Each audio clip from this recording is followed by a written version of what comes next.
Hello, ladies and gentlemen. Welcome back to the Wrestling for Life Network. Welcome to your AEW Dynamite live stream. It's Wednesday, so you know what it means. It means we got hope. It means we have excitement here at the channel. It's going to be a fun one, folks. Get in that chat. Click all the buttons. Be a friend. Tell a friend. Like, share, subscribe. And don't forget, strap in, strap on, grab your snacks, grab your feel good, and, of course, let's go.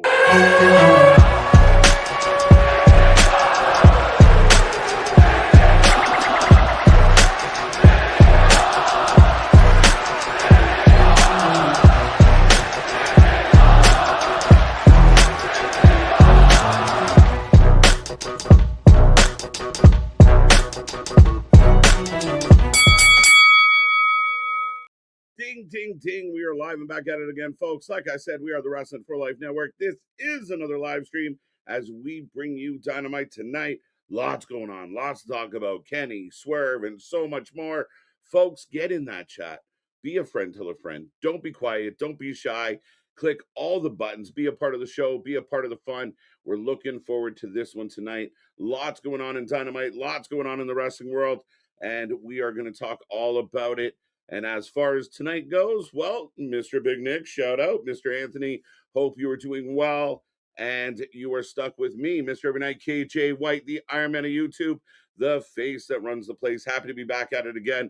Hope everyone out there is doing wonderful. You put Hump Day in the books. We got a little bit of wrestling. Friday, Junior, tomorrow. The weekend is almost upon us. Hope everyone out there is staying happy, staying healthy, staying safe, feeling good, and getting ready for the weekend. I know we're getting a whole lot of ice in my neck of the woods, so please stay safe out there.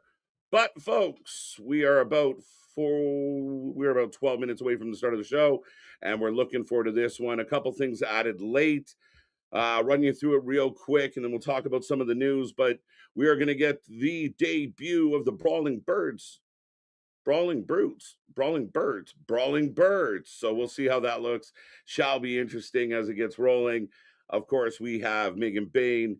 We have a fatal four-way. Megan Bain, Willow, Mira, and Shafir. It's going to be good. We'll see how this one looks for that TBS title. John Moxley is going into an eliminator with Mark Davis. I don't know why we're doing this. John Moxley again, people are going to say it's to his credit. He's on this run and he won't leave and he's doing good and he's helping the company. He's making everybody feel good. I just think it's more bad TV. Moxley versus Mark Davis, I have very low hopes for. I hope they outdo it, but I don't see it happening. Of course, the one we're all waiting for tonight, Kenny, Swerve. Is this the beginning of something that will go long term? Will this bleed into Revolution? Will this continue past tonight? We don't know. We don't know yet, but we will be here to find out. We're looking forward to it. And again, interesting card. Some stuff I'm really for. The other stuff, like I'm looking forward to this women's match. I think it's going to go strong. But the big news of the day from the AEW standpoint of things, and I see some comments in the chat already about some of these things. Double or Nothing, Queens, New York, May 24th. What's known in my country as May 2-4 weekend. May 24th, they're taking Double or Nothing to Queens, New York. I believe the facility holds around 14,000 people. So we'll see what this looks like.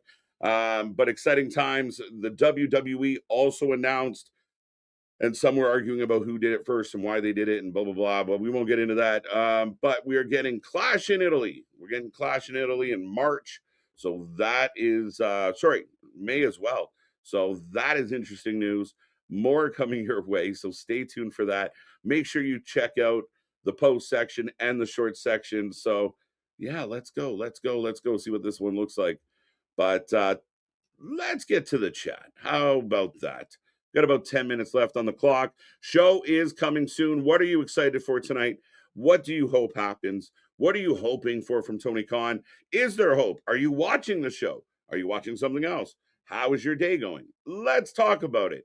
But top three from last night, Spaz, Damien, and our buddy Mega. So shout out to you. That is your points in the chat. The more you chat, the more points you get. The more points you get, the higher on the board you finish. Top three end up on the screen each and every night. But make sure you use those super chats. Make sure you use the super stickers and get bonus points for those. But shout out Spaz, Damien, Mega. We appreciate you. And as always, Zach jumping in the chat first here tonight as we have ice cream for breakfast day, KJ and Big Nick. I mean, sounds good to me. Why not? I mean, I'm not like a huge ice cream guy, but yeah, why not? Why not? Damien's with us here today. Let's go. What's up? How you doing? How you doing? Sean Reed back at it again as always. And as he says, smash that like button. Let's go.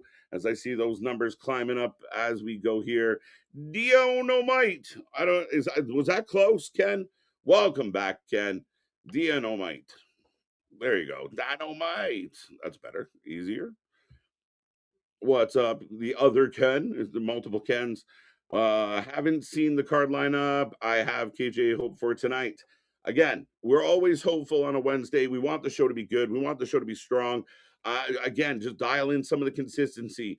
Try not to have every segment do the same thing the last segment did. We talked about it last week going into Grand Slam. Every single match had something happen after the match. To me, that feels lazy. It feels like you're not trying. It feels like I've said it once and I'll say it a million times. I feel like those moments, Tony Khan thinks the fan base is dumb.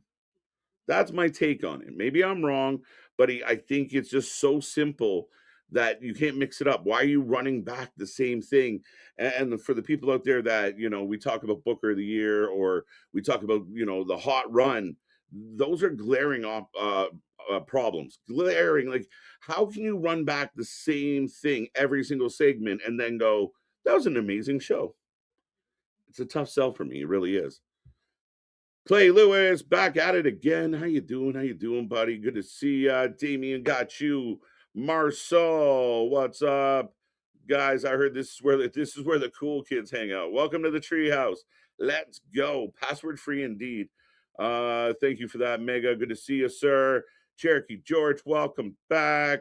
I suppose the showcase win in order but name the Brawling Birds. I just find it funny if AEW had a tag team called the Brawling Brutes and WWE was going to introduce the Brawling Birds, would people have an issue? Is it too close? I like both women. Both women have been inactive. This is a chance to have legitimate tag teams. You bring in the Iconics, the Inspiration. You have the Brawling Birds. You have Megan Bain and Penelope Ford now with Cross. Again, now we're starting to feel like we have actual tag teams in the tag team division. So that is the positive side of things. That is the bright side, Cherokee. So we'll see what happens, but hopefully they do well tonight, and hopefully the tag team division. I mean, I almost feel like the WWE has done so well with their women's tag team as of late. It's insane. So let's hope Tony can pick up his socks and get involved here. What's up, TJ? Good to see you. Mega, I got you. Jake, welcome back. Austin over on Twitch. Don't forget we have a Twitch, folks. Follow us on Twitch if you haven't done it yet. I see you have JD McDonough as your avatar. That's a sweet deal. Let's go. Shout out JD McDonough. I was born in Queens all the way back in 1977. Got a handful of years on me, sir. Close, close. Flushing to be exact. There you go. Shout out Queens. It's a Ash Wednesday, and you know what that means. It means a lot of people have X's on their forehead. 50. I didn't even know it was Ash Wednesday. That's terrible. 59 days away from WrestleMania 42. Let's go. I am just here for Hater and me. Come on, let's go. What do you mean, her muscles? You're definitely here for me. What's up, MDB? Good to see you, sir. Vance, welcome back. Ronan's in the house. Fatal four-way match for the TBS Championship. Very much so. And again, the positive side of things is it's a women's match. It's more than just two women. Hopefully the match is good. Each one of these women have done their own thing. So as of late, Shafir's looked good. Most of her stuff goes down with the men. So seeing her do more in this division works. Willow, we love. Mina's always a fun time, and then who's the last person in that one? But yeah, no, we love Mina as well. And then Megan Bain, of course. Megan Bain's a powerhouse. Megan Bain is an absolute powerhouse. We're still debating on how good can she go. Is she green? Is she, kind of another version of Jade? Not quite there on the wrestling side of things, but there's improvement. Things get better. We'll see. I mean, we just haven't. I don't think we've seen a ton from Megan, so we will see how this looks tonight. Is there any chance that this title changes hands? Could we have another surprise? Oh my God, they did it. I don't know. I'm curious. Could happen.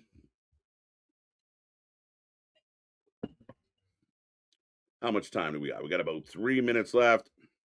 And checking on some other comments. I'm not a Jamie hater. I'm a Jamie lover. What's up, Jose? Let's go. Love's better than hate, so let's go with it. Paul Carpenter, I see you, I see you, I see you. What is up, Nair, Vance, Jason, Jose, MDB got you. Marcel already said hello. Welcome to the club. Mega, TJ, got you, got you, got you. See if I missed anyone. That's almost everyone. I'll say hello as we go. But get in that chat. Don't be quiet. Don't be shy. Let us know what is on your mind. Don't forget, we are back here tomorrow for TNA, 8:45, a little later than we usually go. That's because they go at 9, depending on what part of the world you're in. Friday, SmackDown, 7:30. Sunday, we're going to be here for our Elimination Chamber preview show. And then all through next week, all the go home shows leading right up to Elimination Chamber. So like, share, subscribe, take our link, send it out there. Let everyone you know, uh, let everyone you know about the Wrestling for Life Network. There we go. There we go. Multitasking can be tricky, folks. Paul, I've got you. Megan Bain has been the biggest pair of two left feet I've ever seen. Again, I can't refute that. Like, I mean, there's been very obvious standout moments where we were kind of scratching our head and she struggled. And again, is it just a lack of repetition? Is it a lack of experience? Is it not working with other experienced talent? Is that why it's getting sloppy and it's not quite what it should be? I don't know. I really truly don't know. But ultimately I think that um I think there's something there. There's a look. There's definitely the basics of some talent. So let's see if we can bring this around. You have to book her. You should have booked her strong. You kind of haven't. She's had her moments, but let's get better with this. There's a lot of potential for sure. Let's go. Who else we got? Who else we got? I love Willow as the champ. Willow's good. My only issue with Willow being the champ right now, Mega, is the fact that Willow, don't put her in the tag team situation and then give her a singles belt. You know what I mean? My only gripe is Tony Khan has a bad habit of like putting people together and then like the following week it's one half of a tag team working with two-thirds of a trios. I don't know. But Vance, I will answer the Champa stuff. Champa's probably going to come up. I am getting the warning that comes on before wrestling, folks. If you want to sync up with me, I'll let you know where I am. But the show is about to begin. Make sure you click those buttons. Don't forget the little reaction buttons. And we go live to a shot of the ring. So right now I got the bar for Sacramento. Doesn't look like the biggest of crowds, but they seem like they're up on their feet at the moment, folks. Well, I don't know. Sheeta went away for like 6 months, came back. Sheeta went away for like 5 months, came back. I don't know. I don't know what her status is. I don't know what she's doing on her spare time. I really just don't know. I wish I had an answer, Ken. I just don't know what they're doing with Sheeta. Sheeta's good. She's talented. You can get behind her. As we are doing little backstage pre-tapes with the ladies, Mina goes first. Willow goes second. A bit of a cold start to Dynamite here. And I'd rather them just kind of like go straight into the ladies instead of showing like just the ring sitting there. Let's go. What's up, Jose? Paul, the revolting blob is my favorite wrestler of all time. Let's go. I didn't mean to. He was supposed to pinch my leg. I hope Darby shows up today. Where is Darby Allin? Is he busy with Bam Margera? Is he jumping off buildings? Is he, you know, making a fucking half pipe out of razor blades? Well, where is Darby Allin? Where is Darby?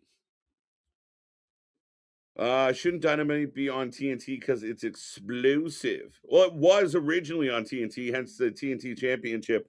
Then it got flopped, it got flipped. And not to answer your silly question literally, but that's what happened. Hopefully, Willow don't get the dirty.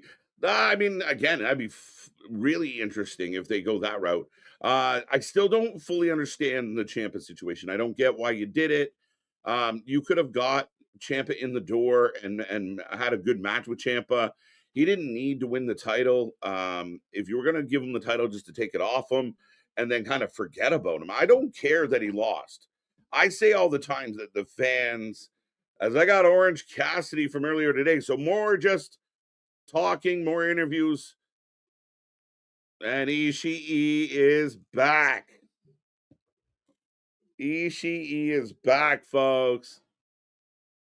Okay, so now Orange Cassidy went from teaming with Tony to teaming with Ishii again. But here come the Death Riders. Anyone else out there who can hear my voice right now feel like the Death Riders and the Don Callis family have just taken over way too much of our weekly programming? Megan Bain becomes, bold statement, bold statement. Here comes John Moxley. We're going to open the show with John Moxley, Mark Davis. Oof. What are we doing? What are we doing, folks? I have no hope. You know how I feel about Moxley. I think Davis is great as like a tag team. Him and Jake something had something that might have worked. Unfortunately for Jake, he is out. Moxley, Mark Davis in a title eliminator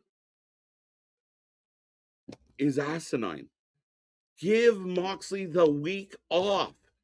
You don't have to shove him into everything.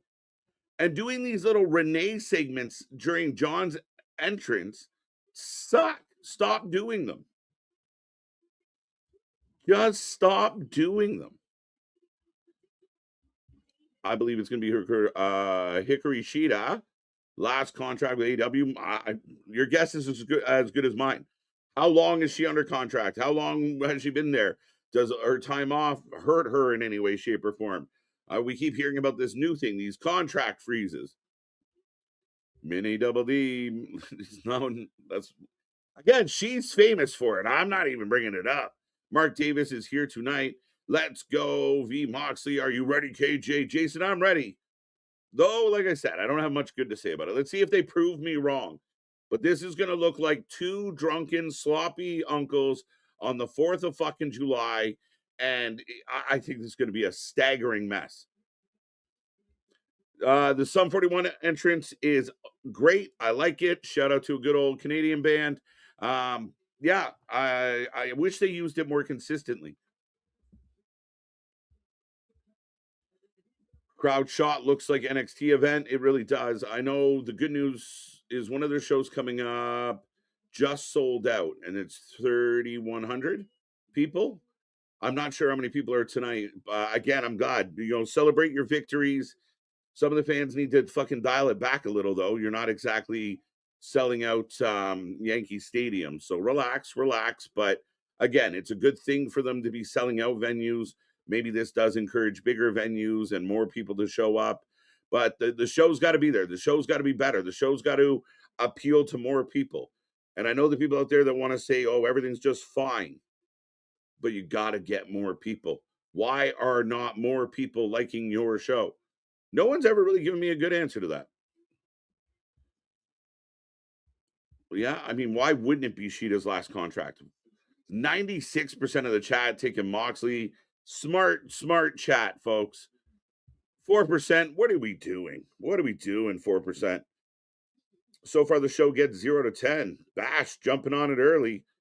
Bonkers. Moxley for the win. Mr. Noob, good to see you. What will be Moxley's most obvious? No. Oh, fuck. The whole match. I'm going to be shocked if he sells anything as these guys start off grappling. Again, this is Moxley trying to show us what a astute wrestler he is. Crowd's chanting, "Let's go, Moxley." The man successfully has become a babyface, still leading a heel faction, and did nothing at all. Why are more people not like your show? Even though some out there are trying to copy us and be like our show. Touche. Thank you for that. But yeah, what the hell are we doing?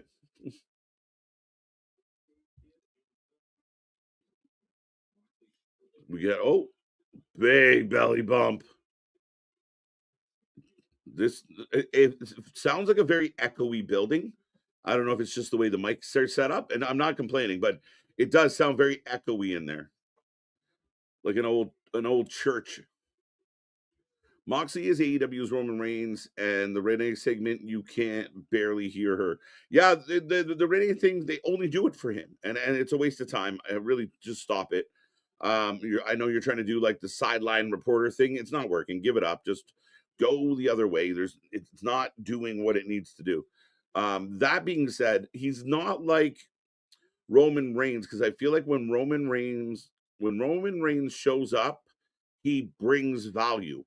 I would argue, and I'm happy to debate this with anybody, I would argue that Moxley is not bringing value to the show. Actually, he's hurting the show. A lot of people, if you were tuning into Dynamite and they open with this match, may turn off Dynamite. He is not selling tickets. Ooh, Davis just drops on Moxley's chest. Moxley sold that a little bit, but he probably actually felt it. Moxley for the win. Fans love Mox. I don't help me understand. Moxley for the win. Because this shit bad off Broadway theater, KJ. If I want to watch trash TV, there are better options than AEW. Facts. How do you deny that, MDB? And again, that's the risk. And that's what I think people don't realize is the analytics tell us that people have made that choice. I know people that are avid wrestling fans that have given up on this company. I also know people that are avid wrestling fans that will, bleed for this company. So there's a happy medium in there somewhere, but it begs the question, right?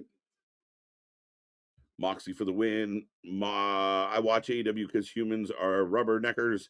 KJ, we love good accidents. That's the thing, Jose, and that's where I'm stuck. Is it is like I have to, it's a sick compulsion almost where I want to see the chaos. And there are boring things on AEW, but I think even if their things are going sideways and you get this bullshit like Moxley here right now, as Moxley did, here he goes for a tope. He even looks funny when he runs. Big pop from the crowd though.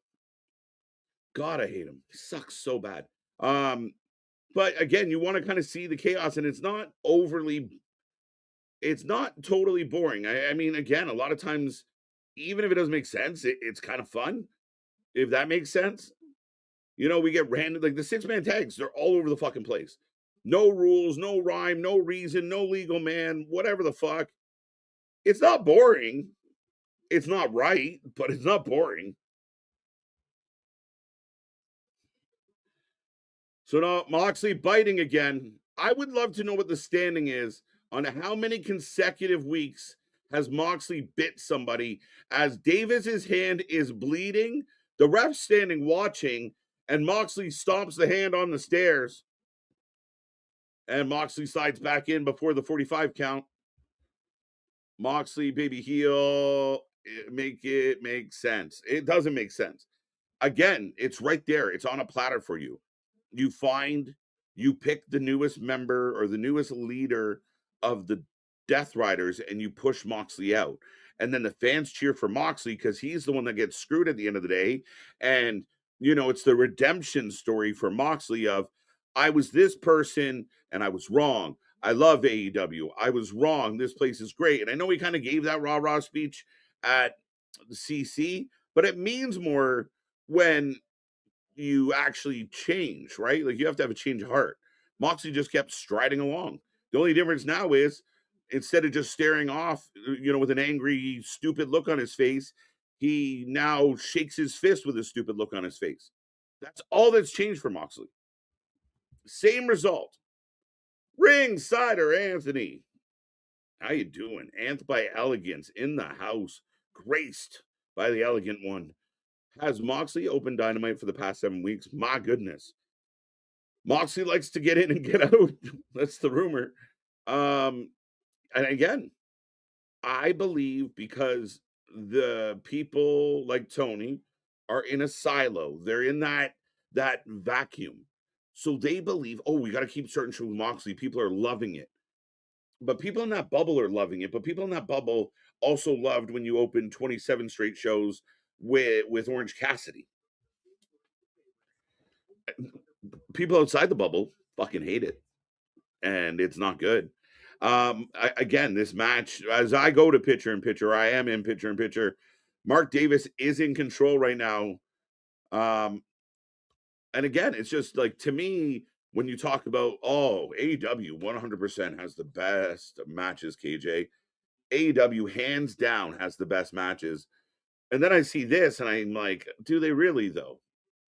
Do they really? Like, we might get an Osprey Fletcher twice a year, but in between those holy shit matches, we're slogging through some mud, right? Like, am I crazy? But the redundancy sucks. And for the people that seem to think the other company is very repetitive, begs the question. I like bad movies. Bad movies are a good thing. They really are. What would you rather watch? Dynamite or 2 hours of Sammy highlights? I mean, at least the Sammy highlights would make sense. You think Jericho's in the box? Okay, Chris. You know what? I don't care about this fucking match. Is Jericho in the box? No. Is there a human in the box? I fucking hope not. Because if the box gets wheeled out onto the stage on the 28th of February at Elimination Chamber and the box opens up and there's a human in it, we got questions, right? Like, it doesn't add up. It doesn't. How did you stay in the box? Did you get out? Where did you go to the washroom? Did you eat? And then, again, I think it's a little bit too much of a stretch of the imagination. However, could the box open up and there be something or items or a statue or some type of symbolism to say it's Jericho or The Rock or somebody? Obviously, it's going to be somebody. Jericho seems to be the front runner, but I don't get the Jericho thing because I'll say the same thing I said about Jericho when Jericho was going into Rumble. I don't believe it. And I don't believe that, Jericho's a free agent. I don't believe that Jericho's free to sign with WWE. I don't even think he's doing it. As Moxley with the big kick. And Davis kicks out at 1. So, yeah, is Jericho in the box? I mean, I hope not. For Jericho's sake, I don't think anybody should be in the box unless it's a gimmick that can survive being in a box for 2 weeks. By far, I've said this before, there's a short going around right now on our YouTube and on our socials. We might be setting the record for the use of the word box this week. As we got 10 minutes left, 10 minutes. I don't remember them doing 10-minute warnings. If this match goes the time limit, I might end the stream early and go to bed. As look, Moxley up. Moxley thinks he's so tough. Again, Davis. Davis will show you how it's done. Moxley kind of sells because he wobbled to the fucking ropes, stands up straight, ducks, no sells everything, and hits someone else's move. Moxley continues to suck, and welcome to the show, folks. It's been a good start where we open cold with like six little snippets of who's going to be on the show tonight. And then we get into a Moxley match. It's been okay, depending on who you ask.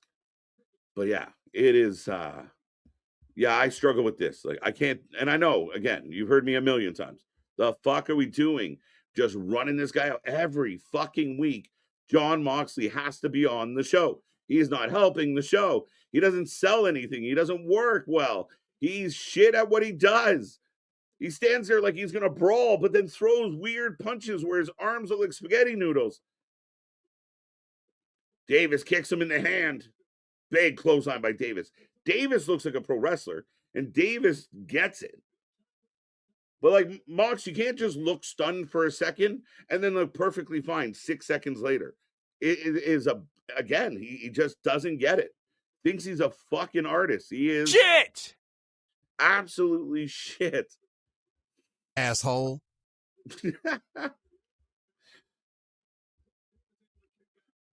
We got blood, but not from Mox. Yeah, I believe it is Davis's hand. And we get a gut wrench. This won't end it.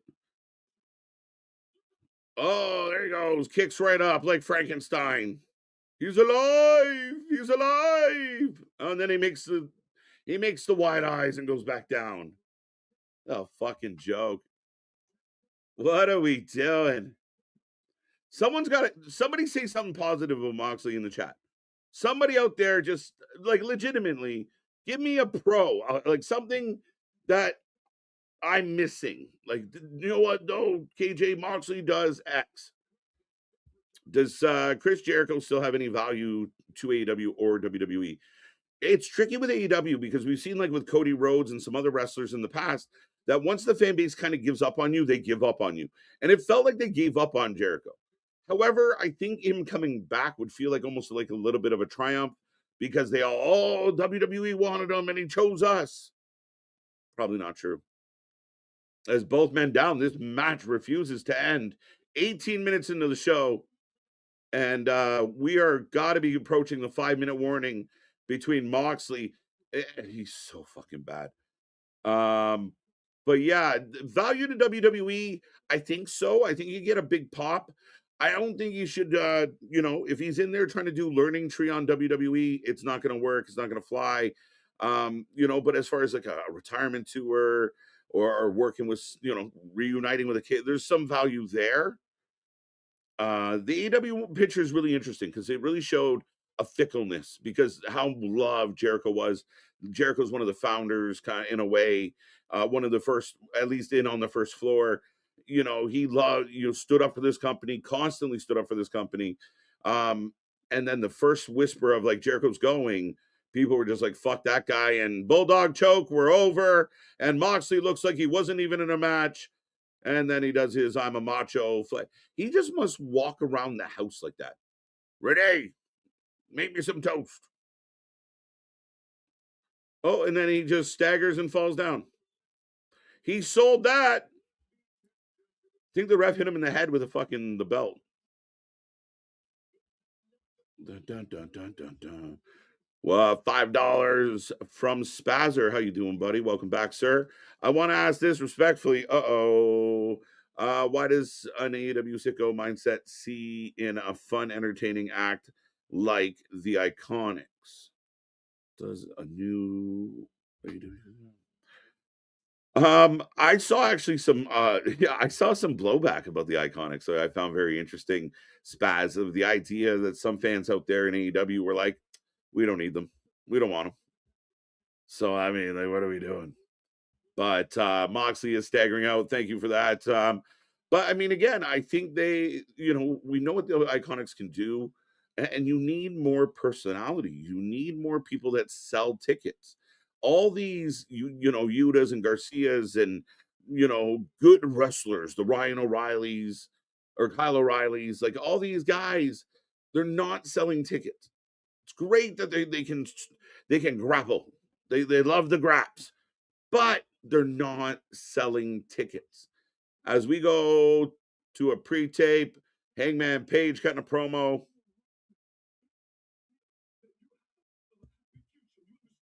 Bum, bum, bum, bum, bum. You know what? I like that format a lot better than people walking, seeing them walk in with their coffees and their normal people. They're supposed to be characters, not buying coffee.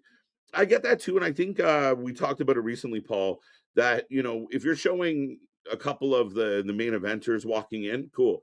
You showing half the fucking show walking in, not so cool anymore.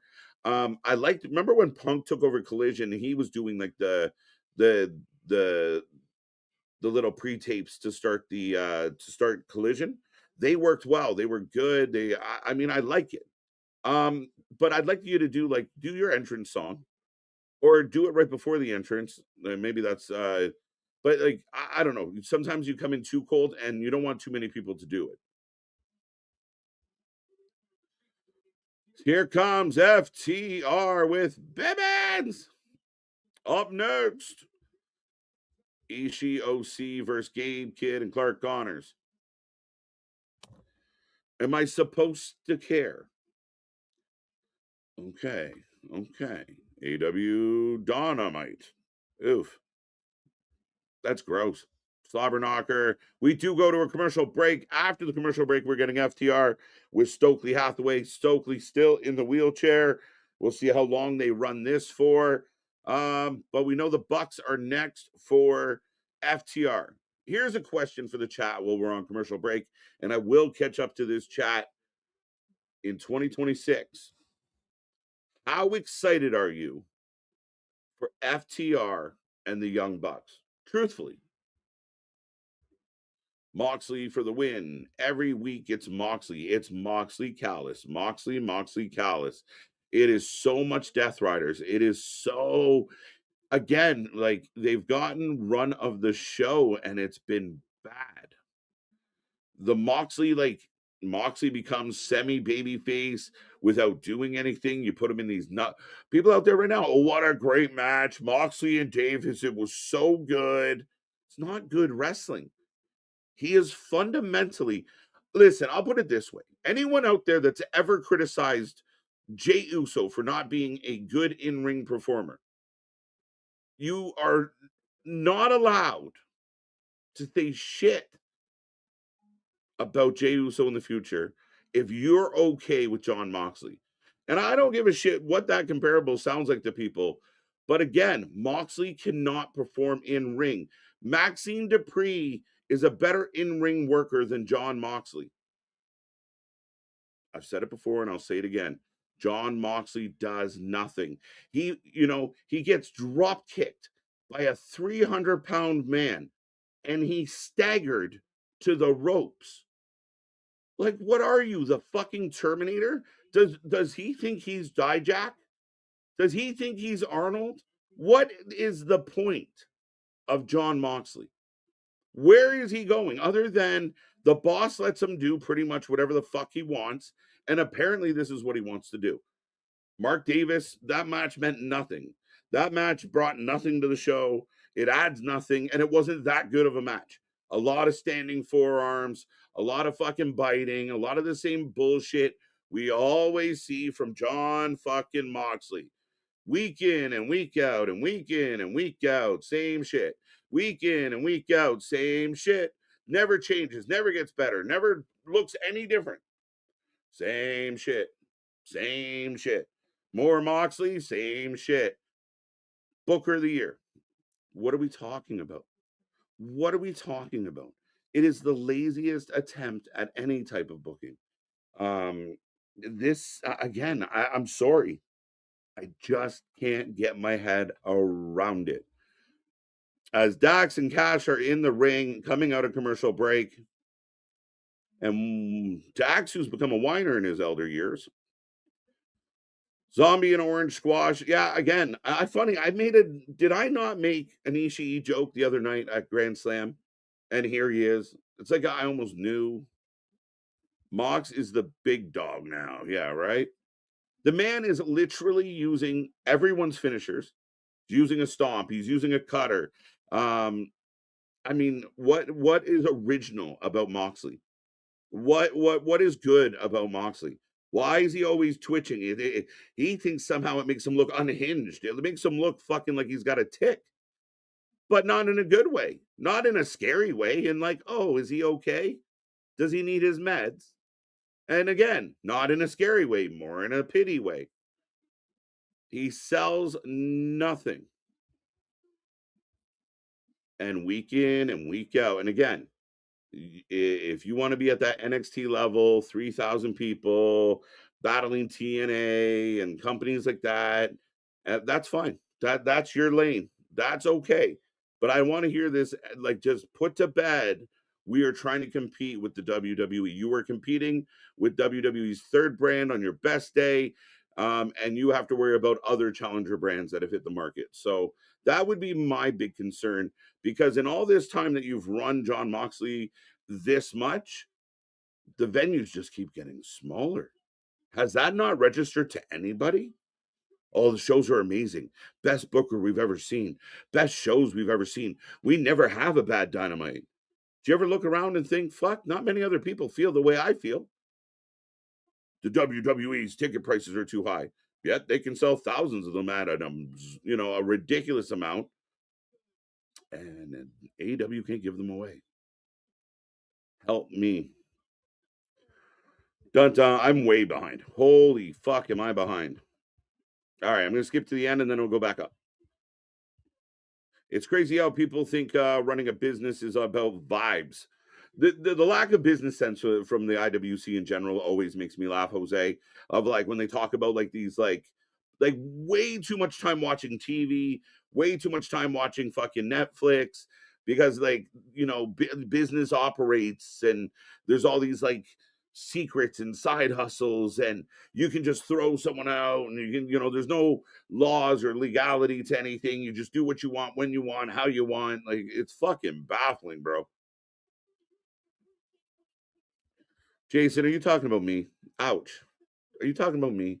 What is happening? I thought I was doing good. As the Bucks kick the FTR. The FTR. So the Bucks are now standing behind Bibbins, who realizes he's in trouble. So the difference between bad and good Bucks is tassels. AEW has been around longer than WCW. Absolutely. Not really. Just so you know, that's incorrect. It was on Dynamite's been on TV longer than Nitro. AEW has not been around longer than WCW. And really, if you want to be picky, you take that lineage. You got to remember, WCW's lineage goes way, way back, my friend. So that is an inaccurate comment. So I do appreciate you contributing. Welcome, welcome, welcome. But not accurate. Austin, Insane Asylum. It's crazy how people think. I got that one. Hashtag tropes. Paige sucks at promos. Paige, I like Paige, and I defend Paige sometimes. Paige just needs somebody to coach him a little bit about inflection, about like rain, like don't just start at level 9 because you don't really have anywhere to go. He's always yelling. He's always screaming. Like, I get it. It's kind of like being in high school drama class, and they're like, "All right, give us a an angry monologue," and you just start yelling your lines because that's conveying anger and frustration. But he's got to learn that if he talks and then yells, it's more impactful. There's more of a range to it. So, I mean, he's not great. He only has one gear, but Stokely's down and out, and I guess the good guys show up, basically bitch out the bad guys and walk off. Okay. Now we go back to Brody and Bandito from Australia. Was that the first collision? Tell me when I'm telling lies. You were there, man. You looked around. Holy shit, look at all these people. Look at the fucking crowd. This is new. This is cool. Fuck what I thought was good wrestling. I'm loving this right now. I bet that's all the things that went through your mind. And I did the same as a fan. Holy shit. They packed that building. The crowd's chanting before the show even starts. And now we're supposed to brag about, hey, sold out 3,000 people. It's a tough sell, guys. Sup, Safid? How you doing? How you doing? Ronan, let's go. There's a huge surprise in the box, and it isn't Y2J. It's a female. Dun, dun, dun. Jose was at the 6-year Dynamite. Let's go. No interest in FTR versus the Bucks. Anyone else find it funny? Like the Bucks just showed up, kicked the heels, and kicked like, okay. All right. So business is picking up finally after some garbage to kind of kick this one off. And I feel like we've started off on a bit of a slow note overall. We are getting the fatal 4-way for the TBS title. I will put a poll up, folks. Get in that chat. Who are you taking? Who's going to win? Who do you like? Who do you got? Bum, bum, bum, bum, bum, bum.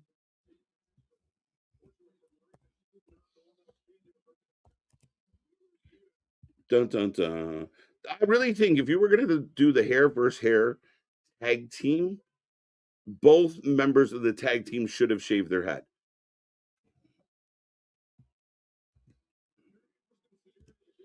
But that to me, that's shitty. Like, oh, well, Yuta got pinned, so his head gets shaved and she can run away.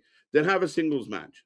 Might as well just do Tony versus Yuta straight up, the rest of the components at ringside, and then Yuta shaves head. But if you're gonna make it a tag match, shave both their fucking heads. Marina has dirty feet. Is that what I read?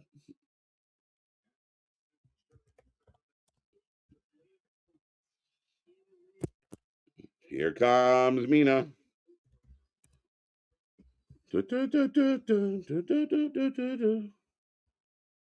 I'm happy that Double or Nothing is coming to Queens, New York on May 24th. That's amazing. It should be good.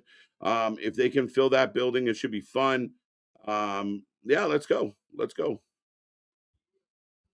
Jay hate is they hate us because they ain't us. Facts. I'm with you 100% on that. He said it. Everyone loved him until he got to the top, and then everyone stopped. But that's kind of common. Sacrilege. Maxine is worse. No fucking way, Wesley. No way. I could make a viable case for almost any wrestler in wrestling over John Moxley. Not every single one, but I truly feel like John Moxley is one of the worst professional wrestlers in the world. I really do. Moxley is Terminator. I like it. I like it. Let's go. AEW, where the little guys are the big guys. Facts. Let's go. Sucks he no sell so much. I mean, the no selling sucks because it tells us, to me, I don't care about the fans. I don't care about my opponent. I don't care about this.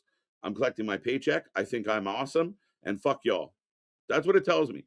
Like, I mean, why wouldn't you sell? Does he not realize selling would get him make it work, would take away why people might not think you're the best? And I gave an example tonight of, he takes a drop kick to the face, and 3 seconds later, he is completely fine. He doesn't even go to a knee, and he's hitting an offensive move. Like, do you not want, like, he talks about being a guy that loves books, loves reading, and loves wrestling, and da da da da. But do you not watch other wrestling? Do you not like break it down and go, shit, man, I wish I did it like them? No, I want to be a badass. And how you're a badass is you get hit with shit and you act like you didn't get hit with shit. The fuck are we doing? Thinks he's Antonio Inoki. Like, it's fucking embarrassing. Moxley always needs a title of some sort. It's a shield for him. It's a crutch. That's why it's a crutch. It helps validate him because he can't validate himself. Mox washes his paintbrushes in turpentine. That's kind of cute. Rance, what's up, buddy? How you doing? How you doing? I could not give two F's about the 15th Bucks FTR match. Seriously, get off my TV. There you go. Is that what's hurting? And I've said this a ton, but that to me ultimately is hurt. That's what hurts the weekly show, right? is, oh, it's the Bucks FTR again. Who cares? Moxley's opening the show again. Who cares? Oh, they're going to do this. Who cares? Like, where's the new, fresh, exciting shit? That's why I hate the word thing. They do it as, they do it's bypass. Yeah, no, I mean, I agree, man. It's a mess. All of AEW shows are moving to the new soccer stadium in Flushing, New York. Okay. Okay. Big crossbody by Mina. Now we're getting some fun stuff. Yum yums. Yeah. KJ, can you say Bailey to AEW so maybe it comes true? Michael, it could happen. I could see Bailey getting to the end of her contract. I know WWE loves her. She's like a leader of the locker room, but Bailey's in that tough spot where we've been watching Bailey for many years. And has she just run her course?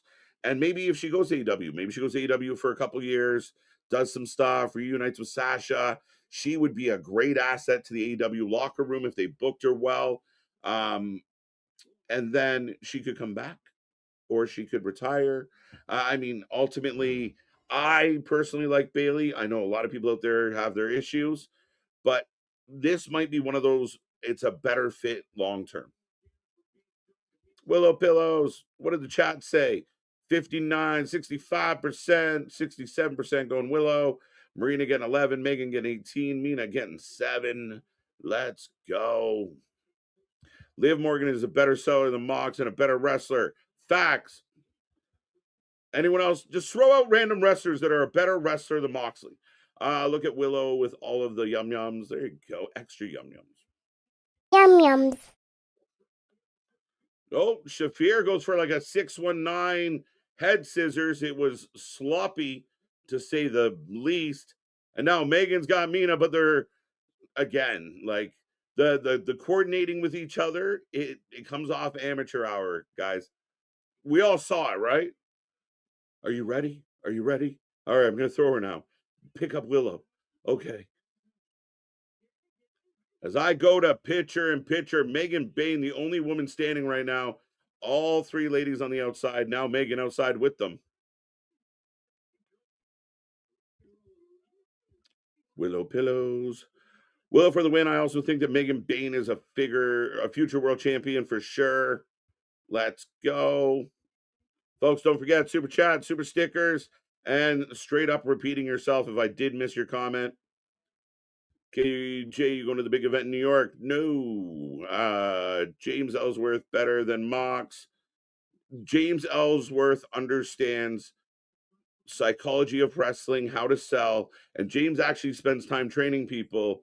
Yes, James Ellsworth is better than Mox. I'm glad Tony Khan got Booker of the Year. Do I hear a you deserve it? You deserve it. Oh, Tony, I wish, buddy. With all the kindness in the world, I don't know that should be the case. CMLL had a record year, had a huge year, had to take some good booking to get that done. I think what they've put in the ring directly, you can directly see the correlation between their rise in ticket sales and popularity in what they've done in the ring. AAA had a phenomenal year that way. I think they had a lot of compelling storylines with a lot of moving parts. NXT, I thought, had a phenomenal year from a booking standpoint. Tony, I know, Tony, my friend Tony, we know we just got to clean some shit up, dude. You're so close. You're so close. Marco Stunt over Moxley. Yes. Again, Marco Stunt understands the importance of selling. Popping out that shirt, she holding on for dear life. The strongest fucking double-sided tape I've ever seen. Megan should win. Sadly, she won't. I get the sentiment that Megan should win, but is this the moment? Is this the time? Is this how you do it? Just kind of out of left field. She was in the tag team division for weeks, and then poof, TBS champion. I don't know. If Willow lose, we riot. I've seen Marina's feet up close. That's interesting, sir. Megan for the win. Ding, ding, ding, ding, ding, ding, ding. I guess it's like eliminate. Fair enough. Megan gets a little title shot, and how many times she has lost. That's what I mean. Like, people are saying Megan should win, but Megan should be booked like she's ready to win the title before winning the title. I think they've done that before with others. And what happens with Stat right now? Is Stat gonna go what? What are we gonna do with Stat? Shoosh, please. He got Booker of the Year because his friends make the choice. Yeah, I mean, again, that is a part of this story. Anthony, sir. Ronda Rousey is a better wrestler than than Moxley. I can't even say that with a straight face. Anthony, you might have found one. That John Moxley is a better wrestler than Ronda Rousey. And Ronda Rousey, believe it or not, is a bigger asshole than John Moxley. So that is actually one person in wrestling I might actually like her less. And the best part about her, she actually went away. The only reason I like her a little better. If Moxley could go the fuck away for a while and go raise some goats or something, that would be awesome. But yeah, no, you might have found a jackpot there, buddy. Did they not? No, it's no. I should get back to as Willow slapping Shafir, Megan just punching, forearming Willow in the side of the head. Now Mina with terrible looking slaps and a shitty kick. And Mina just says, fuck you. Oh, Shafir just no sells. Mina no sells, and Megan and Willow throw clotheslines. And the crowd goes wild like they just saw some good wrestling. They need to watch NXT. See, this is where you, as a tribalist, you hurt yourself. Because if you choose to abstain, then you miss out on good stuff. And then you ultimately think, wow, what I'm watching is really good. And you only know what you know till you know it, right? So, I mean, is it safe to say the NXT ladies would be miles ahead of this match as far as quality, as far as cleanliness? You know what I mean? No, not slipping up, not botching. It would be a lot cleaner. Damn. What's up, Kenny? You're right. As you think AEW is turning the corner with the ladies division, they give us this out of left field. Last time we saw Mina, she was hanging around with Tony. Megan's been in the tag team division. Willow's been in the tag team division. Shafir's been in the tag team division and running around with Moxley. And then they're just like, fuck it, here you go. Let's have a fatal four-way. As Megan goes up and over. Let's go.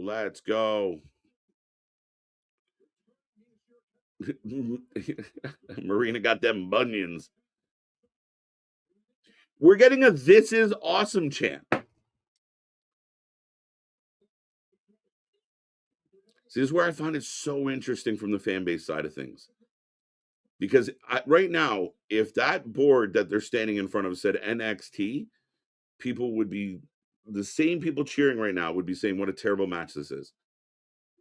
But Megan scoops up Shafir, drops her in the timekeeper box. Royce Keys is on stage. Yes, she is. Yes, he is. Is the Wrestling for Life Network is the YouTube feature channel on the YouTube homepage for AEW. Seriously? Is that a thing? Let's go. Come join us. I appreciate it, folks. That's pretty cool. Me and my microphone. Mina to the top. And you know how I feel about Mina. Big drop kick. Let's go. We'll come back to that, bonkers. And I mean, again, as much as we give Meltzer shit, Sports Illustrated said it. I think Sappy's people out there said it, the spiteful or whatever it's called. So yeah, I mean, several people have said it. So how do you argue with that? It's a weird thing.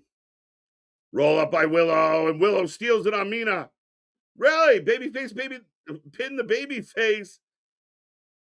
Well, Willow keeps her belt, and Shafir and Megan all but take each other out. So I would argue in a little bit of a rare situation, the heels fought off and the babyfaces beat each other. Wanda Lousy. Boston, let's go. Yes. He won't really say it, so we made AI say it in his voice.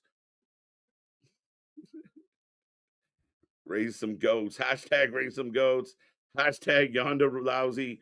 Again, just it's not even that she's not that good at wrestling. It's just she had such a shit attitude and she sucked at wrestling. That's the fucked up part. Talking like I was like the Wayne Gretzky of fucking wrestling. I was the Venus and Serena of wrestling. And they just fucked me over. They didn't know what they were doing. Shut up. Shut up. Warner Brothers Discovery is a minority owner of AEW. Well, doesn't that put a lot of things in perspective? Remember all those like notes that would go out? Warner Brothers super happy with AEW. I fucking bet you are. And it gives them less reason to give a shit about what the ratings are. Advertising dollars coming in, dollars coming out. That's all that matters to them. Mercedes Moné, AEW, maybe for life. Well, right now we are getting a replay. Like, we're getting a lot of Grand Slam replays tonight. We're getting a lot of promos that were taped at Grand Slam. We're getting the replay of Yuta getting his hair cut. Now we're getting a replay of the ladder match. Am I wrong to think like, fuck, let's go? Like, what are we doing here? To me, it's really slowing down the show. And right now we had a not great Moxley match, a bad FTR segment, and an okay but somewhat sloppy fatal 4-way for the TBS title. Is that fair? Right? For the fans, what do you think? I want to see Private Party, the Inspiration, and the Rascals. You keep bragging. They keep bragging. We signed all this new talent. We brought all this new talent in. We got all this new talent. Use them. Like, what the fuck are we doing? Use them.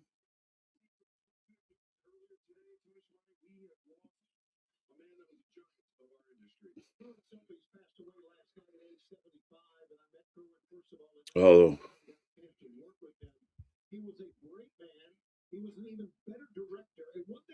So right now we're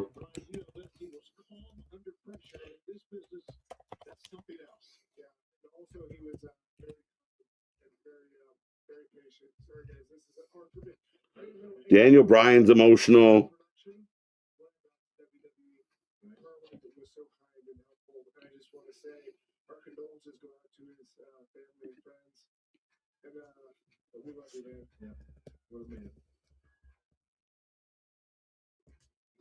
But yeah, paying their respects, and Daniel quite emotional, even referencing WWE, which is, makes sense in this circumstance. But Warner Brothers got that one. Got that one. You can do better than that. Pay-per-view. Where's Lana Cross? Haven't seen Lana yet. She's probably still in Australia. WWE does a 4-match pay-per-view and they show the same clips like twice per show the entire week. I don't want to hear it. Oh, Boston. Come on now. I don't think we're moving this show forward at all right now. I'm not talking about that other shit. And again, at least 4 matches that kind of matter. Tony is making heels look like fools. He makes heels look like fools and he makes baby faces look like pussies. I don't know how to say it any different. That's just kind of how it goes. Dun, dun. Oops. Whoopsie.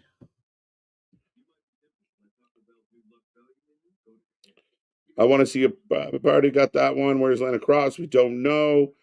Dun, dun, dun. Daniel Bryan said, yeah, and again, it makes sense. So it's nice to see. We don't play in that world where the other company doesn't exist. That feels a lot better, a little more mature. We can all kind of get behind that, can't we? Bum, bum, bum. Having a guy holding a trios title facing your champ is kind of embarrassing, not gonna lie. We just saw this with Joe, and it wasn't good with those two titles over the shoulders. Yeah, I mean, again, this is an ongoing Tony Khan thing. Hey, we got this new faction. They're called whatever.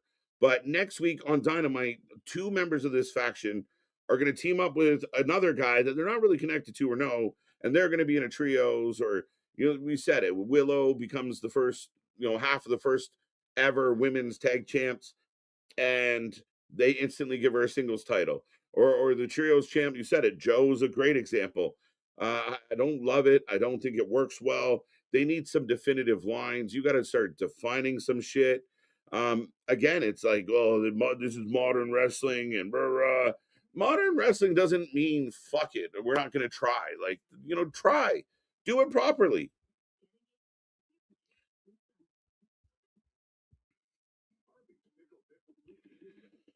Daniel Bryan, who else we got? Huge loss in the wrestling community. Facts, Saffit. And it wasn't a PLE for the record. It was a fucking special collision. I will say that as well. We are on a commercial break. We should be back any moment now. And I'm only looking down to just double check because YouTube's had some issues over the last little while. We know it was down yesterday, I believe, or the other day. And they're still kind of having some internal issues. So it's messing with my shit. Willow has defended her belts 3 times in 4 days. It's good. Maybe a little much, but at least she's being booked. So here comes Hangman up next. MJF, Hangman, face to face. But we already, if you're going to do the face to face, did we need the Hangman post match ramble that we got earlier? Are we getting redundant? Is Adam Page, are you hurting Adam Page by playing a pre-tape and then a couple weeks running him out with the same material? He's going to repeat himself, is he not? I bet he does. Shiloh ain't fixed YouTube yet. We fixed YouTube was the story we were going with. KJ forgot Lana Cross. Where did I forget Lana Cross? They forgot Lana Cross.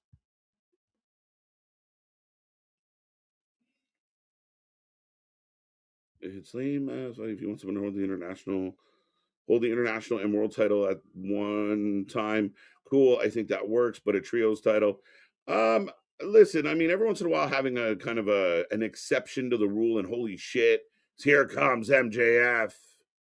If you have that holy shit, Warrior just beat Hogan. Like, we're gonna do that. Title versus title. There's a moment. Two guys, they both just so happen to get pissed off at each other when they both were champions. I can live with that. Even with, I know what you're saying, it's lame, and I agree with it the way it's been delivered, because it feels like nothing matters, right? There's no rules, there's no structure. I mean, even when you build a fantasy world like you do in storytelling, like a Harry Potter or a Lord of the Rings, or there's parameters within that world that stay true to that world. People don't just start doing whatever the fuck they want. The characters don't run off and not have any kind of sense to it. Or I'm going to be in fucking, I'm going to just run wild because we're creating. It doesn't make sense. So in this regard, it doesn't give any strength to any of the divisions because everything's so gray. And that's what I keep saying. You end up with porridge because everything's bland, everything's gray, everything's just the same across the board. I think they have an opportunity. Just again, it's an easy fix, but it speaks to me of a very unorganized writing process. It speaks to, it feels like when I was in high school and you were doing your homework last minute. That's what the results of this feel like. Oh shit. We need something. All right, just put Joe in the match. Well, Joe was a trios champion last week. Fuck it, do it anyway. Adam Page didn't need to be trios champion, but I do feel like Moxley, Page, certain guys, they give them the belts to as a way of like, no, look, they're still cool, right? Because they have this big fear that you lost a belt, now you're a loser. So here's a new belt that means nothing, and you're still a fucking loser.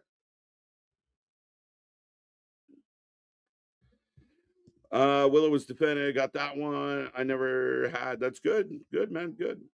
Another overrun. Always an overrun. Let's go. MJF and Triple B can't be asked with his face off. I don't know what that means. I'm going to turn it up a little. You guys might hear it, but it's okay. We're getting MJF chants.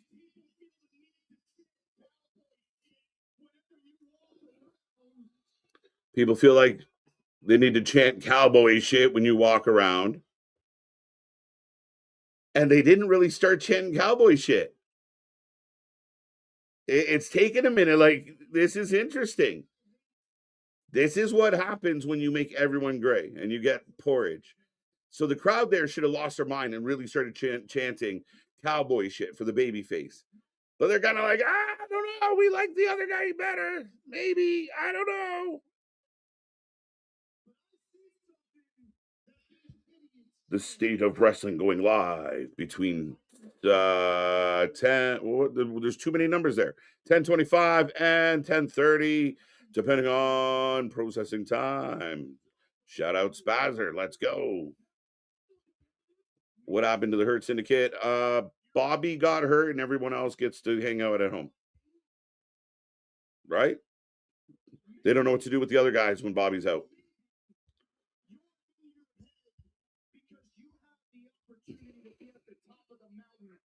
What do you think about WWE PLE between Raw or SmackDown or NXT? I think there's too many other things going on. There's so much wrestling as it is. Yeah, I don't think it's the time or place for that kind of everybody battle within yourselves. Maybe not right now. This is dog shit production. Whew. I mean, shit. Is everybody gonna realize I've always been nothing more than a fraud? What's to say? There you go. Maxwell's actually taking Hangman's words. Like, tell them something they don't know about me.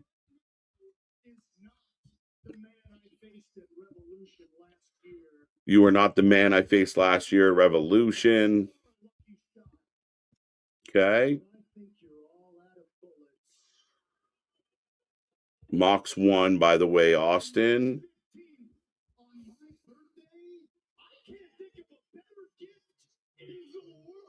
Jim Cornette hates what happened to FTR. I hate what happened to FTR.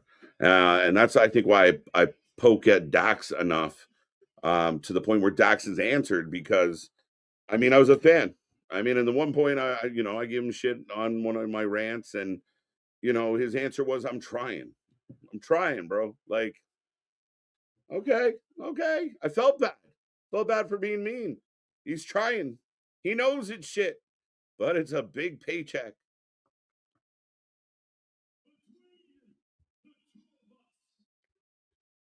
You know what, Mike? You got a valid argument. If not Bucks, then who?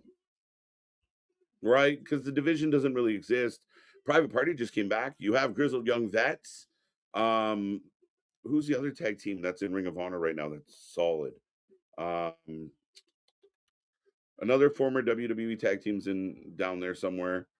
I mean, there's talent around. I mean, you just got to build somebody up. Pie chat.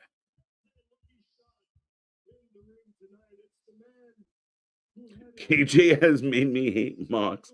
I wonder what else. Listen, this is how it starts. Next thing we'll all be buying land out in the desert. Darius and Dante Martin, maybe. Again, if you book like Private Party, Darius and Dante, now you start to have an exciting, fast-paced, upbeat tag team division That feels nothing like the WWE's tag team division. Feels better, feels more vibrant, more ready to go. Again, you have it there. Instead, you make it FTR, you make it the Young Bucks. They never get rid of each other. Again, the storyline's shit. The Bucks were heels for like 3 years, then just fuck it, we're not heels anymore. No storytelling, no psychology, no planning. Just we got tassels, so you love us. We got tassels, and we are the asshole.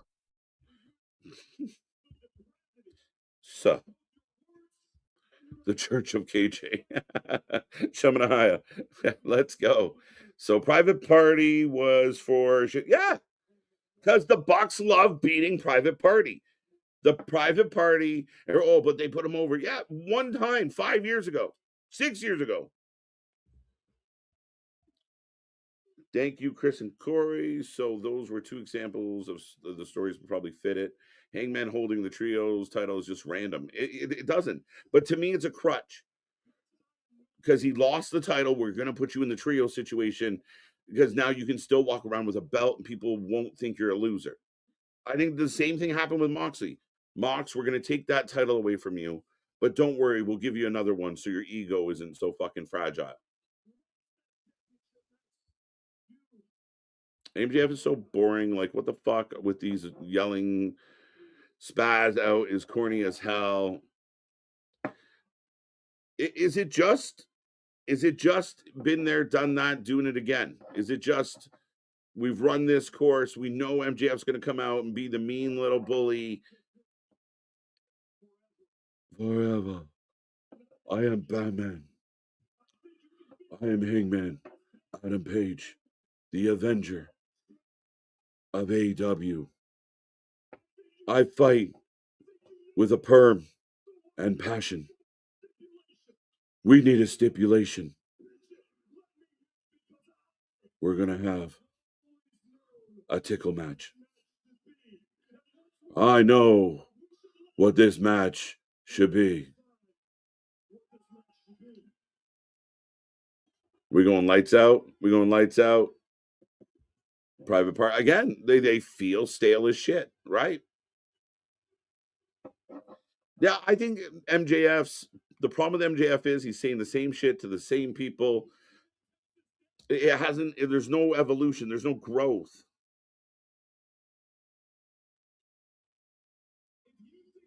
Tassels make you a baby asshole.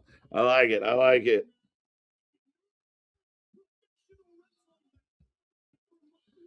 Who's saying a normal professional wrestling match and the fans boo. What is that? This is where the best wrestle. We always have wrestling matches. What do you mean? A real wrestling match? The match between MJF and Hangman and MJF seems like maybe it's kind of meh, but the match will deliver. It will be solid. In-ring product. These two are great chemistry. I completely agree. I think the match will deliver. It'll be good. There'll be a ton of false finishes. There'll be a ton of back and forth. There'll be a ton of, oh my God, can you believe that? You're right. And I feel like, is the build falling a little flat just because, again, I think the theme of it is rinse and repeat. Like, we've been here. We know what he's going to say to Hangman. We know what Hangman's going to say back. That's why I wouldn't put out a backstage tape post-match promo from Page 15 minutes before I put him in the ring and he says the same shit. That's just me. You can tell me I'm crazy, you can tell me it doesn't matter, but I wouldn't do it.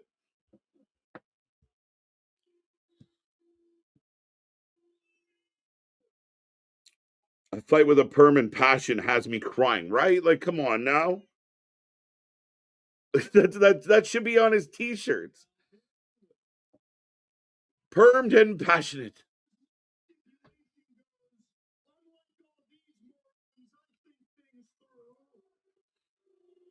AEW is ran by dweebs. That is why this will never be cool. No offense to the dweebs out there. Yeah, right. I mean, they're dweebs in their own right. Hangman is boring. Do your thinking, Max.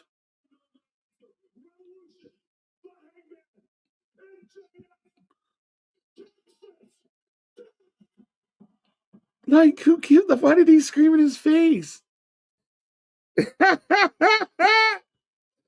What does that have to do with anything? I didn't see that coming at all.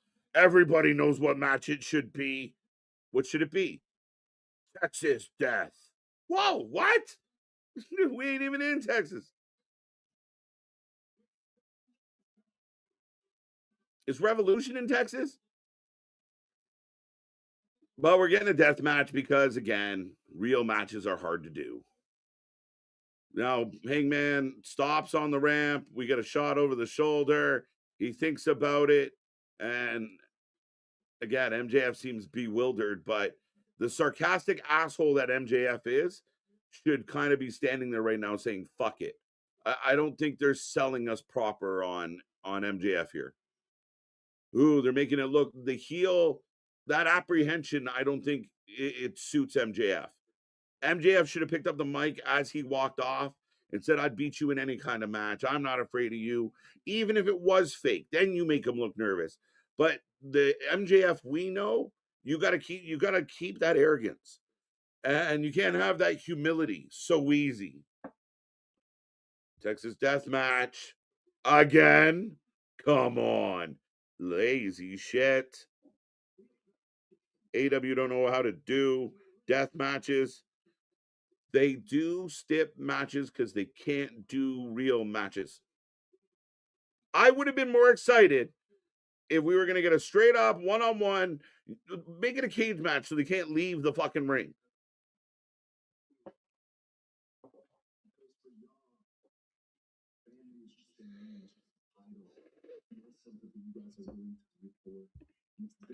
Another death match. Let's go.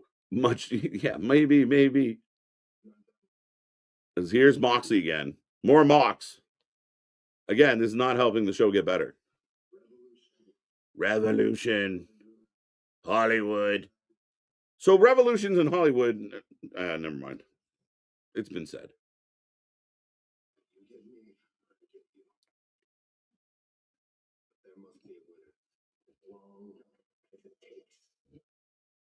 So there must be a winner as long as it takes. So Moxley, I don't even know who Moxley wants to fight. So Moxley versus somebody at Revolution, no time limit, must be a winner. I don't know if that's going to be a thing. As here comes Jane. I don't even know if I have a graphic for this last minute fucking nonsense. Don't forget, we have merch, folks. We shirt people. As Orange Cassidy comes out and he brought Ishii. What the fuck are we doing? What are we doing? I love Ishii, man, but fuck's sake. The never open weight champion, by the way. Still never understood that term.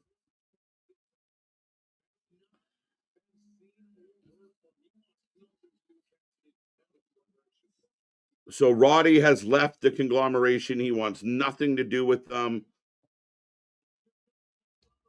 I guess. Like, Roddy leaves. Are we upset? Okay, see you later. Bye-bye. Yeah, bye, Roddy. Sorry. We don't book you anyway. But here comes Gabe Kidd.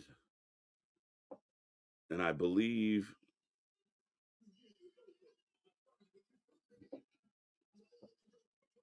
Well, that's one way to come out. The War Dogs, the Clark Connors. The Dogs, the War Dogs. Did we make like no fucks about these two actually being here? Like, I feel like it was very under the radar. Gabe Kidd like would pop up like whack-a-mole and be gone again. And I mean, Clark just all of a sudden was kind of there hanging out with the Death Riders. FTR versus Young Bucks for Revolution. Yeah, we knew we were getting that one. Rance, help me understand, Rance. What is happening, buddy? What are we doing? So 1 hour into the show and 3 different Death Rider segments. Facts. Like, what are we doing? What are we doing? And again, I think the shows put the faithfuls in a weird position. Oh, I hate that other show. It's so repetitive, and they just do the same shit. Like, and it's so obvious where they're going. What the fuck? The fuck? Are we being real right now? Are we that disconnected from reality? Do you not see what's right before us? And again, tonight's just not a good one. Tonight's it's been very average, very lackluster. And right now I got Orange Cassidy, Ishii taking it on two guys that I'm not even sure if they're in the company. I'm not sure if he's in the company. As Clark jumps, that was some good tag team tactic. And the ref just goes, oh, oh no. What the fuck, man? Ishii versus Otis in a neck off. Holy shit. Ishii versus Otis in a choke match. First one to tap out from a choke loses. See how long that match lasts. Permanent Prejudice, starring Hangman Page. Yes. That's a good one. I like that one. Dun, dun, dun. Yeehaw! Let's go. Ishii. As right now they are Connors is chopping Ishii, and maybe Ishii fighting Moxie for the record of no selling as he fires back. OC for the win. Yeah, I didn't even put a poll up for this one, guys, because who cares? Clark Connors and Gabe for the win. They should win. Gabe Kidd's phenomenal. Give Osprey Gabe Kidd his first feud when he comes back. Gabe Kidd, Clark Connors. Clark Connors is better half the AEW roster. These are guys that could make an impact. But here they are. You bring them in. Not really much hoopla. You made a bigger deal about bringing in other people. Ace Austin got a bigger fucking, oh my God, Ace Austin. And then nowhere. Where did he go? But Clark Connors and Gabe Kidd are a guy that can sit at the top of your company, are guys that can build a faction around, guys that can sell tickets and be in really good matches, cut really good promos, look like wrestlers, look like athletes. So now that we've signed these two guys that were really good elsewhere, let's put them in there with Orange Cassidy and Ishii. And if you want to do that, so just so nobody calls me out on being a hypocrite, if you're going to make this choice, they dust them. As right now, they are dusting them. But this isn't to make Ishii look good. This isn't to make Orange Cassidy look good. Don't go through they're going to picture in picture. I was going to say, don't go through a commercial break. Clark Connors and Gabe Kidd just fuck up Ishii and OC right away. Fuck it. That's what should happen. Moxley versus Takeshita announced for Revolution. No time. Thank you. I didn't even know who Moxley was talking about. And I'm sure he said his name, but I missed it. So that's my fault. But he's so nondescript and so generic and says all the same shit he always says, no matter who he's fighting. So Revolution, no time limit draw. So they're going to go for like a fucking ever. But if I'm going to put a positive spin on this, Damien, from an internal standpoint, at least this is a step up for Takeshita. Is that fair? You know what I mean? Like, by AEW standard, Moxley's a guy. Like, we can't get Moxley off our fucking TV. Every fucking week, there's 3 and 4 Moxley segments, Death Rider segments. The only person that we get more of is Don Callis, who we oddly enough haven't not seen tonight. Maybe they didn't let him leave Australia. Moxley and Takeshita, therefore, Takeshita actually steps up to fight Moxley by kind of how they've been booked. Takeshita should destroy Moxley. Takeshita is everything Moxley thinks he is. Bayley has said unless they do not offer her another contract, she will never leave. She is a WWE lifer. We know the story of Bayley. That's one of the things that the fans loved. I think Bayley was kind of one of the first, maybe not the first, but one of the people that really made like being a fan of wrestling a big thing, a big part of her character. So yeah, I could see them get to an impasse where, kind of like other wrestlers we've heard about, Chris, R-Truth. Hey Bailey, we want to re-sign you, but we're gonna sign you at this much money. Bailey's like, that's way less than I'm getting now. And they're like, hey, Tony Khan, I might be free. I'll give you this much money. That's way more than they were gonna pay me. That's how this works, folks. That's how Ciampa ends up in AEW.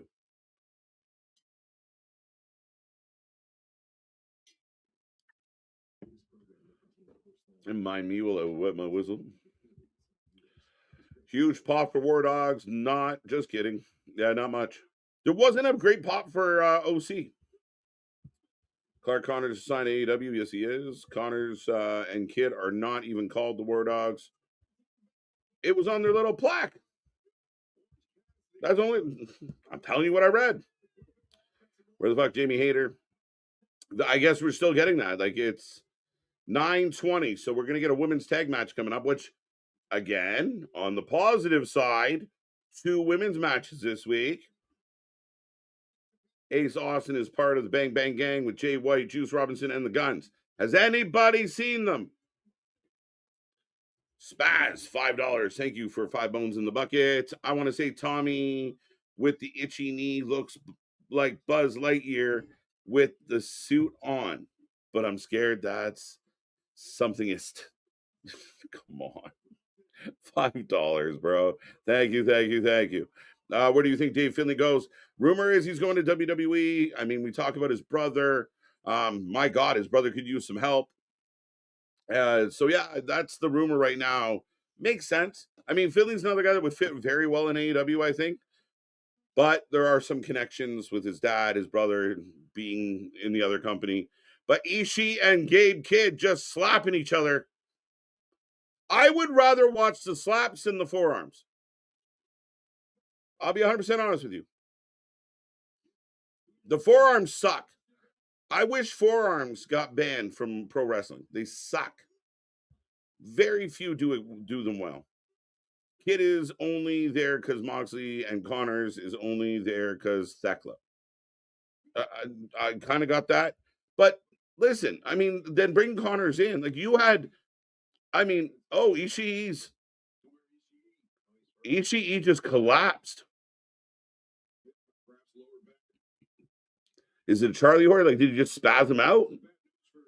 Ishii just collapsed, folks. Like, he's back up, but another clothesline. The OC's missing. Ishii kicks out. He's still favoring that right hip, hamstring. Again, he might have just popped a cramp. Get him a banana, folks. Revolution feels like a lot of matches. Hasn't even started. I mean, there will be 15. I used to really want to be like Orange Cassidy, but like his gimmick really sucks. It's lame. It's stale. It's stale. JC Jane, Raw or SmackDown. SmackDown. Mox versus Takeshita is going to be fucking horrible. If that match lasts any more than 20 minutes, I'm going to be pissed. And you know they're going to at least a half hour. Yeah, they're gonna do like we need a classic. We're gonna have a classic. No, this is risky for Takeshita. I've said this before about Moxley. Moxley brings people down to his level. We just heard we're gonna get a Texas death match. Moxley, knowing that there's gonna be a Texas death match, will still him and Takeshita are gonna go out into the crowd. He's gonna bleed. They're gonna fall all over the place. Again, it's going to be another shitty John Moxley match. And this becomes the problem. The show is irritating.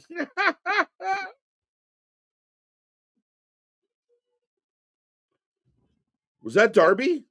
Darby's got Gabe? Clark Connors, welcome. I think Ishii might have fucked up maybe pulled a hammy. Yo, he still threw the brainbuster up. He couldn't do it fully. There was no hole to it. Welcome to the company, Clark Connors. Ace has been on Ring of Honor lately. Poor Ace. He was better off on TNA. Could you take your time reading super chats? We got all night. Well, keep them coming. Keep them coming. And some of them, I got to read fast. Darby, yeah. So Darby kidnapped Gabe. But Ishii's down. He's not happy about life. They're calling for medical. He's legitimately hurt. You saw it. His first night back. This has happened to a lot of people. Hopefully Ishii is okay. Like I said, I do like Ishii. I just hate how much Ishii has been booked in AEW. Yeah, it's funny, man. You keep telling me I should be super pumped about all these guys that you sign, and then you sign them and they just get fucking steamrolled. The fuck are we doing? No one else was better off with TNA. Jordan Grace. Yes, you're right. Oh, wait, now we're into the Callis family is there in the back, and we got crazy Josh Alexander.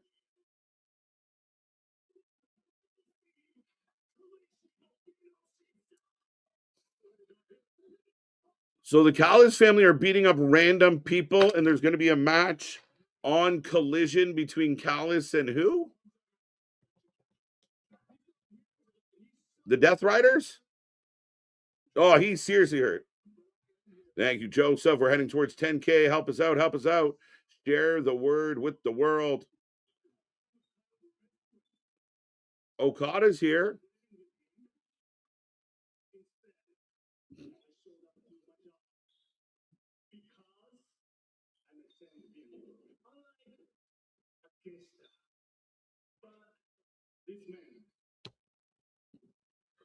Andrade's here. Okada's here.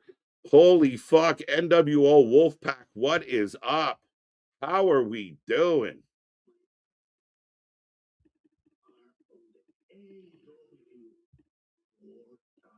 Oh, out of nowhere, Andrade wants the world title. All right. How we get there?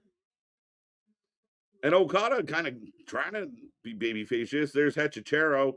Lance Archer doesn't even know he's on a show. He's just randomly beating the shit out of people and carrying them around. Lance is just standing back there literally with a man in his arms. There's Rocky.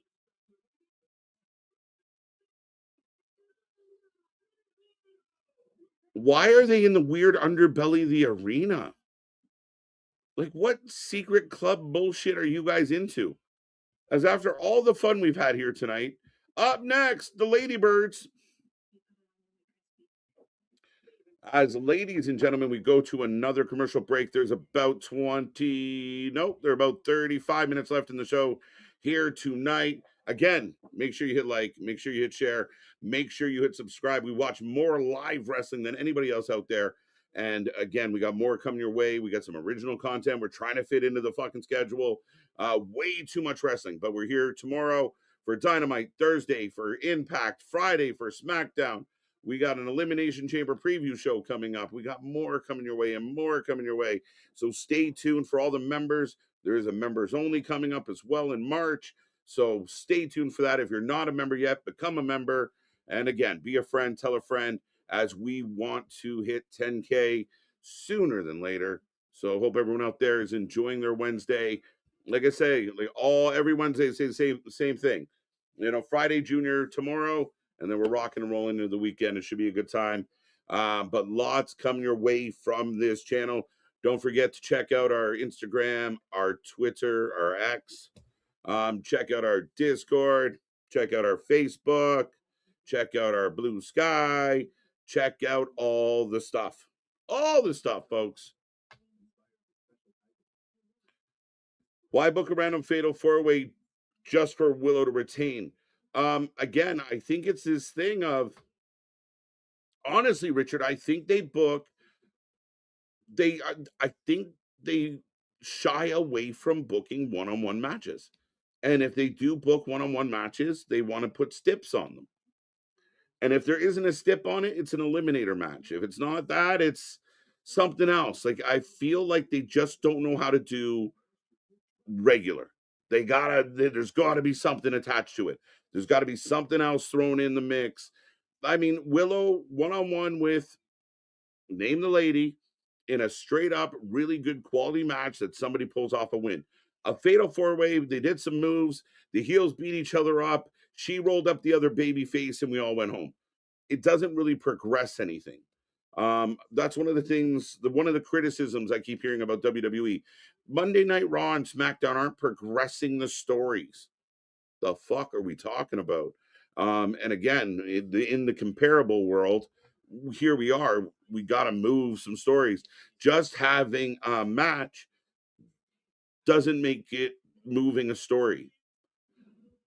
Ciampa in Ring of Honor called it again. Thank you for coming. You're now part of my collection. Go to Ring of Honor. And for all the assholes out there, when you freak out because a certain somebody ends up on main event, somebody's booked on main event, and you think it's Bush League, blah, blah, blah, remember Ring of Honor. Remember Ciampa. Remember that. Don't forget that. Because, again, we want to bring the people together as we got Hook.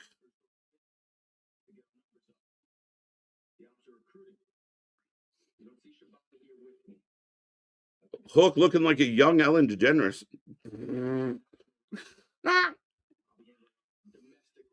Oh, you think it's funny, do you? Yeah, I did. Actually, I did. Did Thekla get a segment tonight? I have not seen Thekla at all. Anybody? Did I miss her? Was I talking to y'all and missed her? What happened? Anybody see Thekla? The ops never lacking. So the ops is still a thing. Did anybody know that the ops still was a thing? Yeah, he's a kid. I feel bad for him. He needs training. He needs taught. He's not naturally charismatic. But here comes the Brawling Birds. Okay.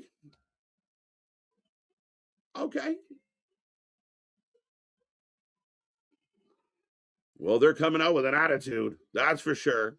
All right. Somebody's got a Brawling Bird sign.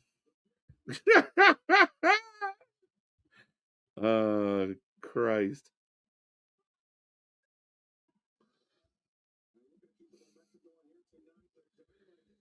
Oh, that's funny, Boston. Speaking of Hook, what happened to Taz? Well, no, wait. Taz. Do they not use Taz when Daniel's there? And then does Taz only work when Daniel's not there? I don't know. It was 4 of them at one point. Daniel Bryan is fucking awful on commentary, guys. Daniel Bryan is fucking atrocious. Daniel Bryan is the equivalent of putting your biggest fan on commentary for your match. Except Bryan is the biggest fan of everybody in every fucking match. And he's just there like a proud, oh, look what they're doing. Oh, they work so hard. Oh, he adds nothing to the commentary. He's very excited. He's always very excited. Oh, I guess I should put a poll up for this one. It's a little late, but you can get in there. I put someone else in charge of this on Wednesdays. Birds, sisters. Yeah, I'm going to leave it like that. There you go. Get your votes in real quick. Hit the button. Yum yums. Would you like butter on that, sir? Butter on the buns. You gotta have butter on the buns. Success. So we get jobbers. Maybe at the end of the Iconic show up. Yeah, I mean, if you're going to introduce them, you just put them in with anybody, right? Oh, and I know who that is, actually. Hey. That is somebody in the chat, fact checker. Let me know who the jobbers are. Or the local enhancement talent. I know who that is. The name eludes me.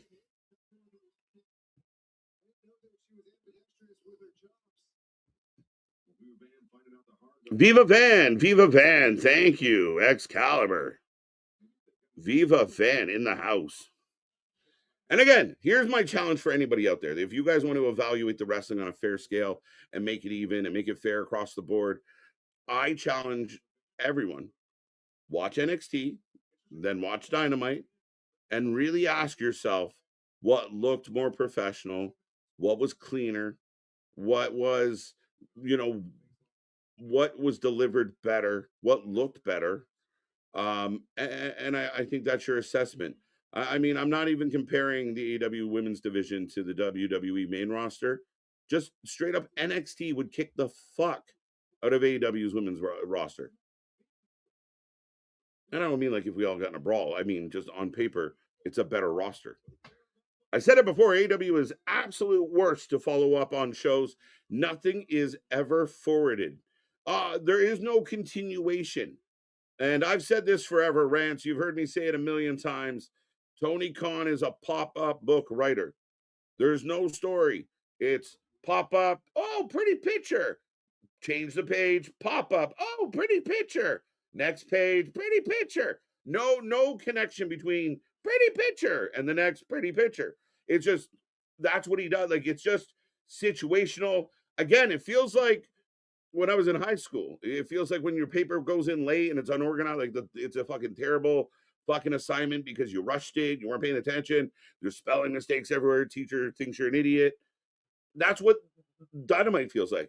It's like we went to Grand Slam and then it took us, we flew home and then jet lag and oh shit, we got a show. Like, what do we do? Doesn't it feel that way? But a perfect introduction for the Brawling Birds. That's fine. They come out, they fight local enhancement talent, they get a win, they look good. Now you move them up. You find someone else for them to beat up.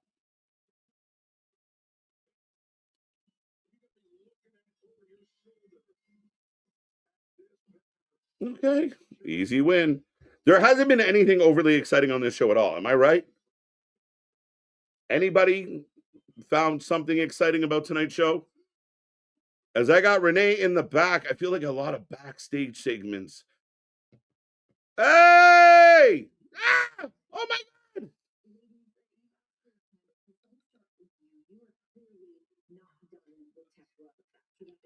Thunder Rosa? Do we just really? This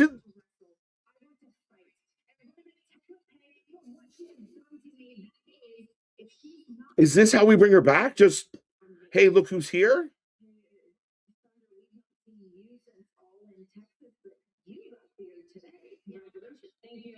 So Thunder Rosa got cleared today.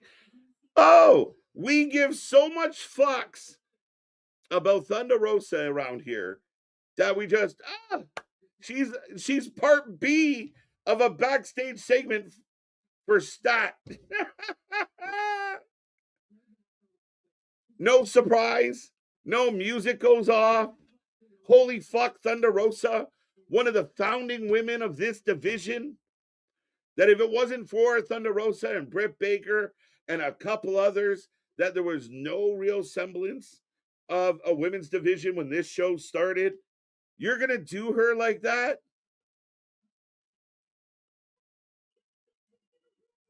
That is crazy to me.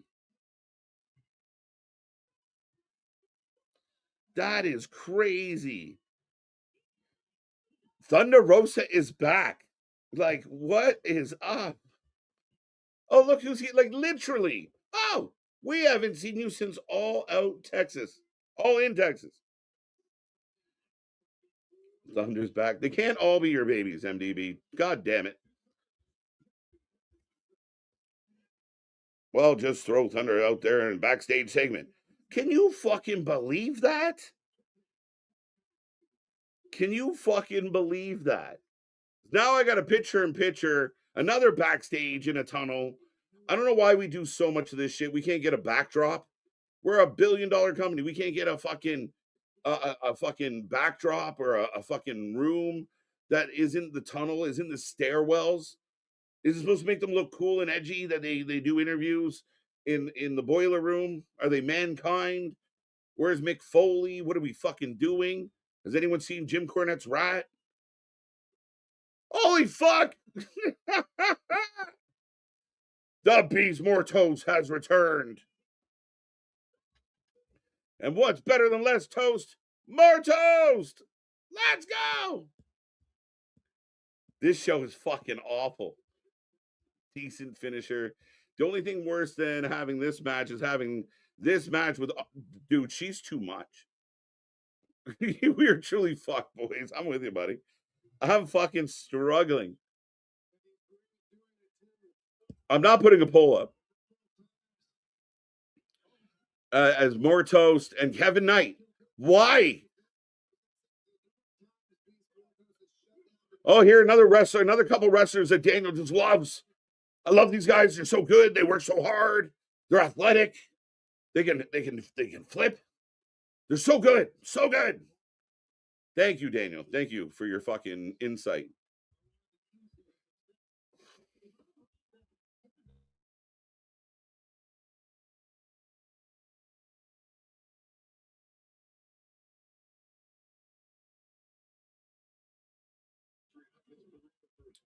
Where did this come from?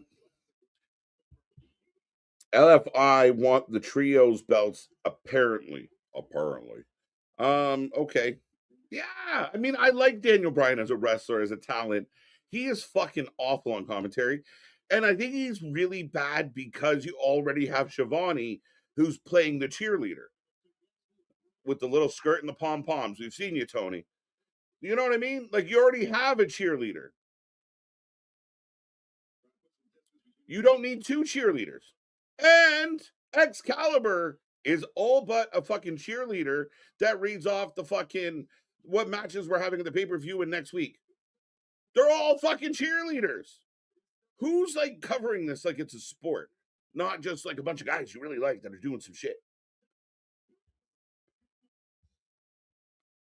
Mr. Monet is back. Yes, he is. Does Mercedes pop up after this? Well, maybe. Daniel is not terrible as commentator KJ. Yeah, he's not good. Again, he's just not doing the job. Like, nobody is like the straight up play by play guy. The seat number one. Excalibur tries to do it, but doesn't do it well, and he's there just rooting on his buddies. Number two, the color guy is supposed to be Shivani, but he's doing the raw routine. Oh, it's great. That's great. This is great. They're great. What the fuck are we doing, Tony? The fuck are we talking about? And then you get Daniel to come in, and like I said, Daniel just talking about how wonderful everybody is. He's like representing everyone's mother. Every time they come out, it's like Daniel thinks I'm good. Like, yes, I don't know. Just proud of everybody. Oh, he's such a good wrestler. Call the match. Tell a story. Help tell us as the fans what are we watching? How is this playing out? Don't just sit there and talk. Anyway. I saw Rox Perez is out. Any idea why? I don't. But I'm assuming injury. What was the other one? Miss Parker from NXT is back on the shelf.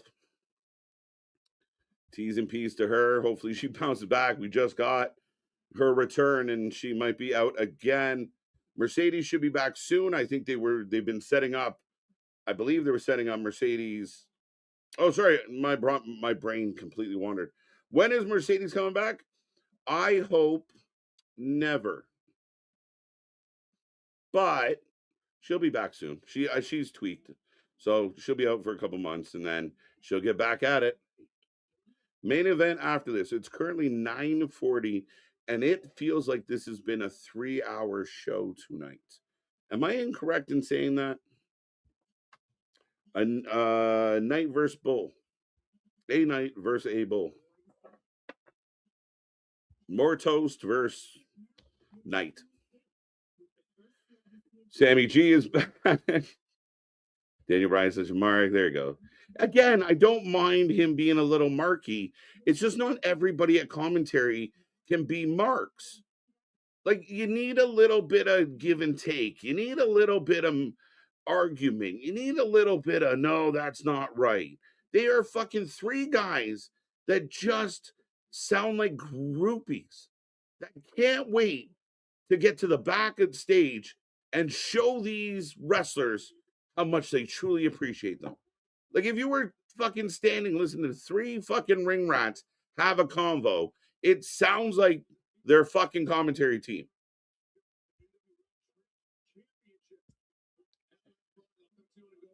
I like Beast. Another B-man AEW does not use well. Again, I think the only reason why Beast Mortos got heat is that, you know, it comes out that he's dating or he's with Mercedes, and then it seemed like nice corkscrew tope. But it felt like all of a sudden he was getting main event matches because it just seemed like that's why. So the man took heat. He deserves the heat he got, but I mean, he's living his best life. What can you really say to him?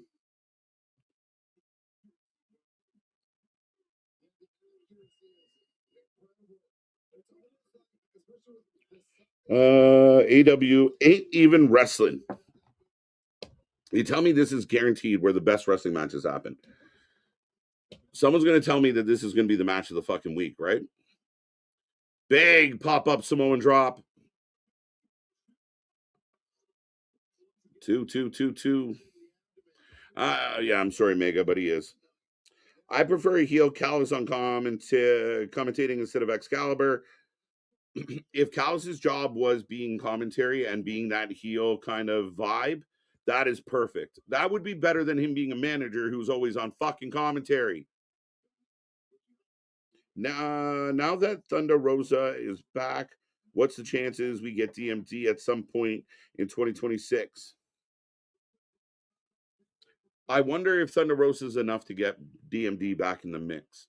I don't know.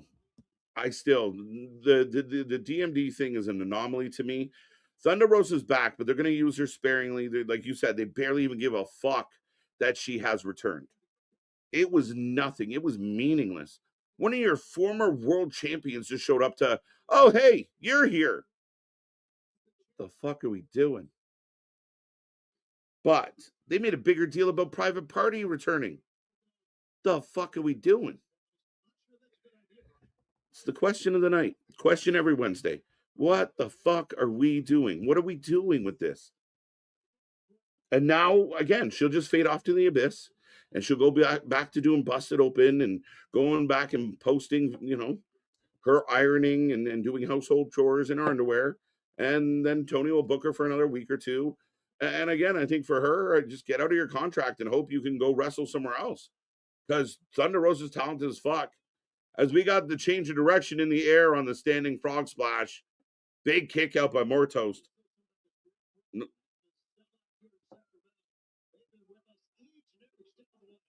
I did see your comment on Hook, sir. Did you hear Hook and Shibata is on the recruitment looking for a Japan wrestler? Oh my God. Fucking stop. The Op sucks. The Death Riders suck. Big DDT by Kevin Knight. That didn't suck unless you were Mortos. We still have Kenny and Swerve. Why is Kenny and Swerve not on my TV right now? Why is Kenny and Swerve not on my TV right now? Kevin Knight beats Mortos. Oh, world title shot next week. I made that part up, but fuck. You think Private Party are just, yeah, 100%. Back to catering. This becomes the question.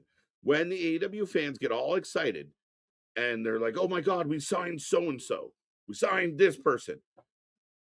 Is there no disappointment when the person you were excited about does not get used?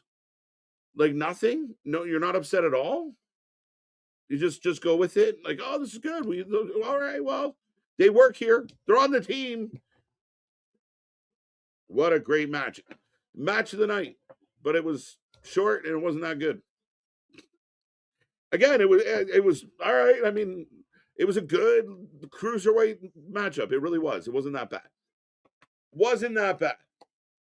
But if more toast and Kevin Knight is the high point of your show, this is where you go back to a Will Ospreay package.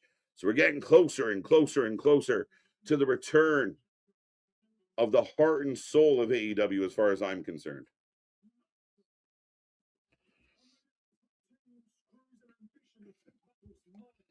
So, Omega, you like that match? Okay, 4-star, knock that off. That's not true. That was nowhere near 4 stars. I'm sorry, sir. Solid match. Kevin Knight wins. Yeah, good solid match. Good win for Kevin Knight. Now you're giving Kevin Knight singles love. And I know you're kind of selling us on is like Kevin Knight getting a big head because he's been successful. But again, I mean, I don't know. A very good match. Ospreay package, yes. We get an Ospreay package. We go to commercial break. And all that is left of this show is the main event, folks. I will put a poll up for this one. I know I've been a little bit negligent with the chat as far as polls go, but here we go. Who wins tonight?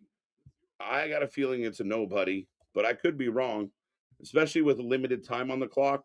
We're just going to get a schmoz that leads to a rematch at another time.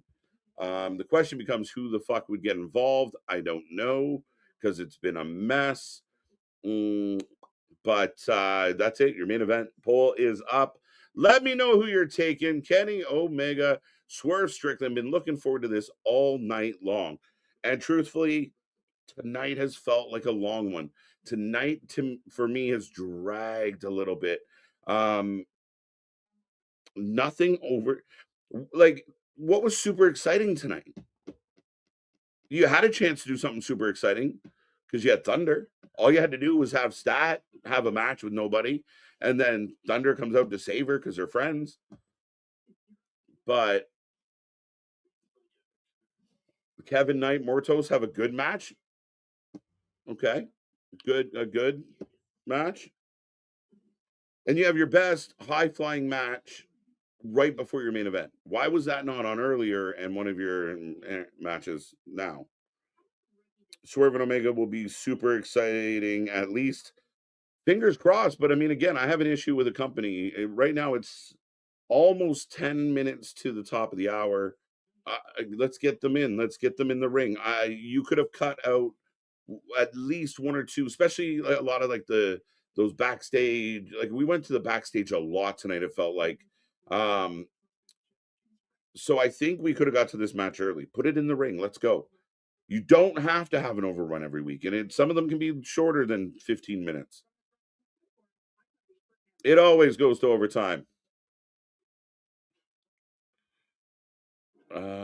This was not a good show. Rance, it's been weak, man. And literally, I mean, I don't come on here to bullshit, and you know that well enough. Like, if I was super stoked about something, you guys know when we are. You know when you're feeling it. And it just, there's no feel. There's nothing here tonight. Moxley Davis. Bleh. Fucking terrible. It was exactly what I thought it was. Two drunk uncles swinging at each other in the backyard. It looked terrible.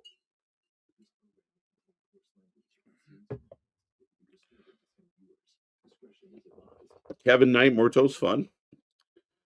Bag say, oh, remember the international champion still exists? Or national champion. Sorry, I fucked that up. But Ricochet, who won the national championship and then got put on the bench, if only his mouth could wrestle for him, he might be half bad or not as bad. He's just a guy that bounces and smiles.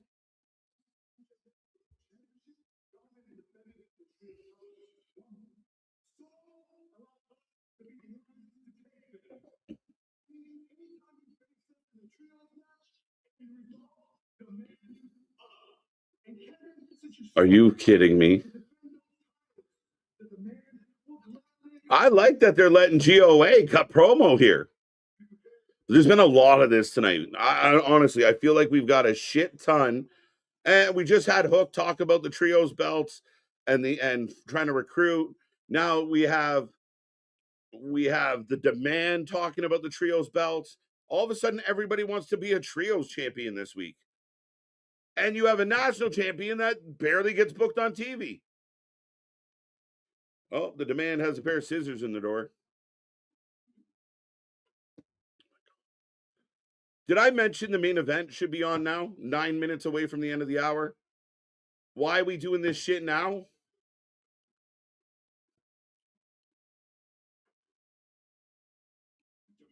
Okay. Okay.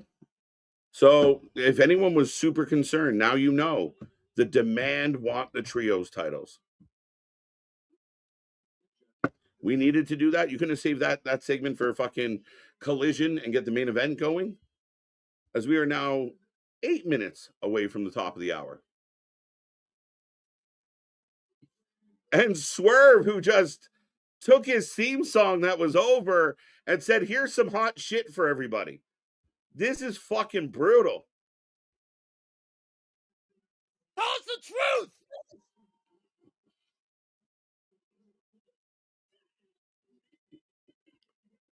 Yeah, it's like, why?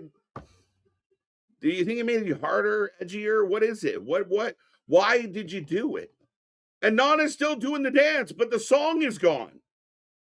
Nobody in the crowd is swerving when they drive right now.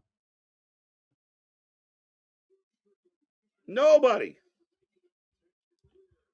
You gutted them. Liv Morgan is way better than half the roster in AEW. Okay. This is a trash show. I hope Kenny and Swerve be better. If that, now watch it have a dumb ending. It's 100% going to have a dumb ending. Again, this match isn't going to mean much because at maximum it's going to go, what, 10 minutes? 12?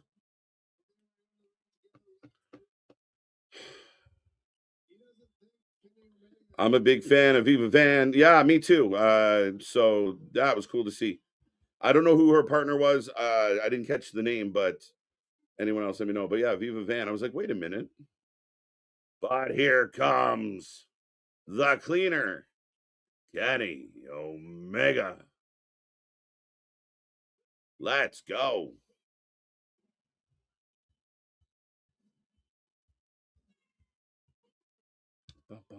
Easy win. Thunder Rosa's back is crazy to me. I cannot be alone. Dazian, what's up? What is this shit? What is this shit? What is this song, Swerve's music? I can't get jiggy with this shit. It's exactly all the thing that you beeped out, and I appreciate it, but Shit! You had a good entrance. Every time your music hit, the fans were fucking giving her. Your manager still does the dance, and the song's gone. But this is the problem when you have a boss that lets the employees decide everything. So Swerve says, I want to change my song. And a normal boss says, why? Well, I have a new song that I made. It's the remix. And you go, let me hear it. And you go, well, your old song's better. Thanks for coming. But in Tony's world, in AEW land, hey, Tony, I got a new song. It's a remix. Cool, play it. That's it. Oh, it's so good. So good. Yeah, I think it's really helping your career that we changed your music. Remember you said that about FTR? Oh, you know what was wrong with FTR? They needed better theme music, and I figured it out. The fuck? The fuck? No, they need better matches. They need better opponents. But you had good music where, again, Swerve can be your top babyface in your country, in your company, and you just let him be that. He is a manager that dances. The fans want to dance. You need more shit that the fans get into.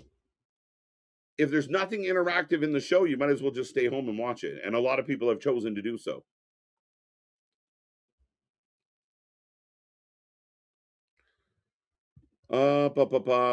Becca. Was it Becca? All right. I thought I saw that Becca might have a WWE tryout. But that's cool.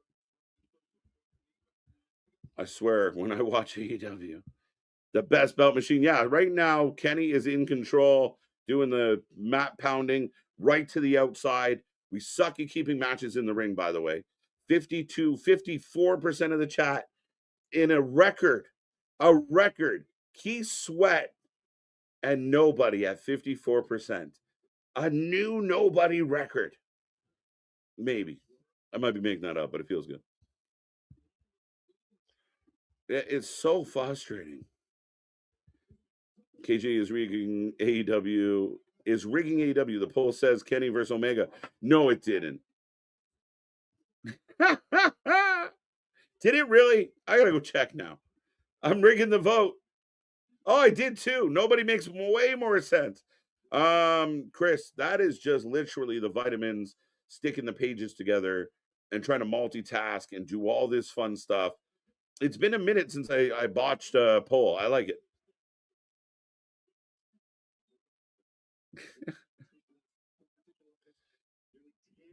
This entrance music sucks. It is so bad. So bad. What's up? What's going on? The injury did Jay White have? I don't know. Now, someone said that, oh, Kenny falls off the railing, but gets it right the second time. Moonsault.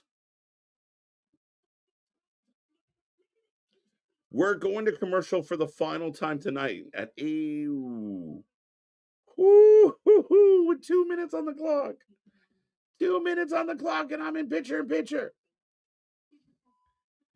This music does seem more serious, though, so I like it. But you're right. Prince Nana's dance is ruined. Again, like, it's just, there's no planning, right? Like, okay, we're going to change the music so it's more serious. Nana, stop fucking dancing. You be more serious. I'm going to wear a chain, and I'm going to buff up. Nana, stop fucking dancing.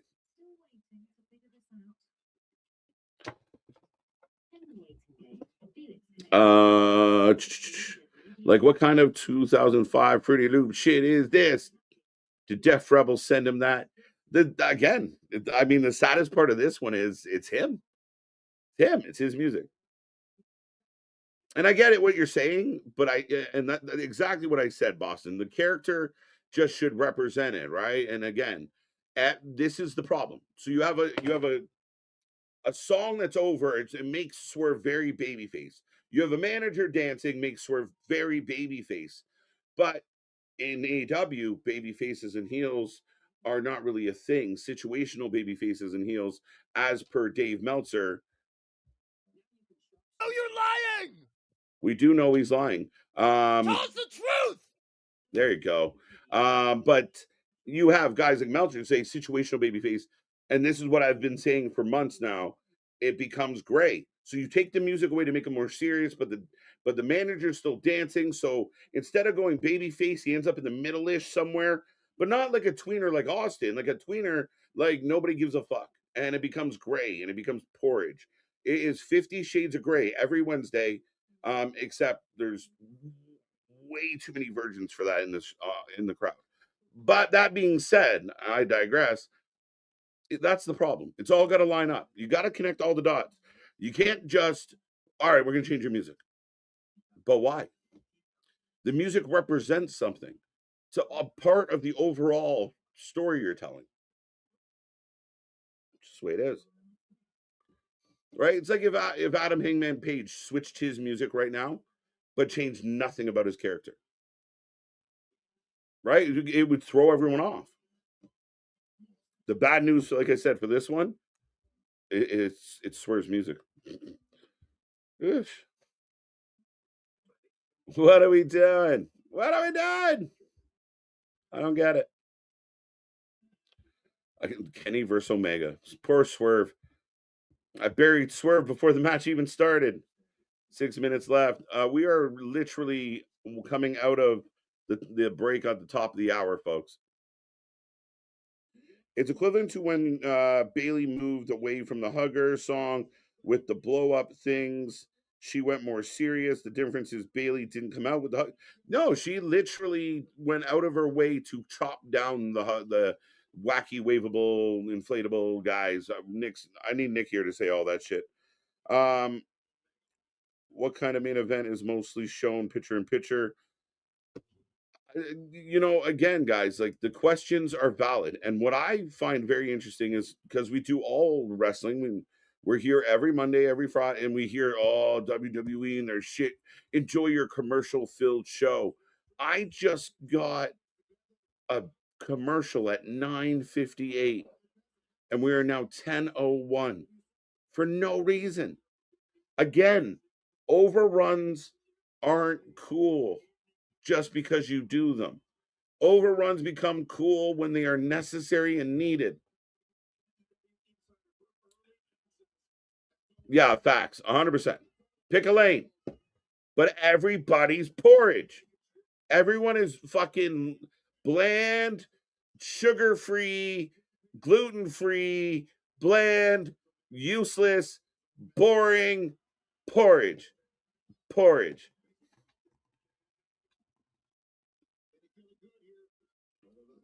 Fame by Kenny.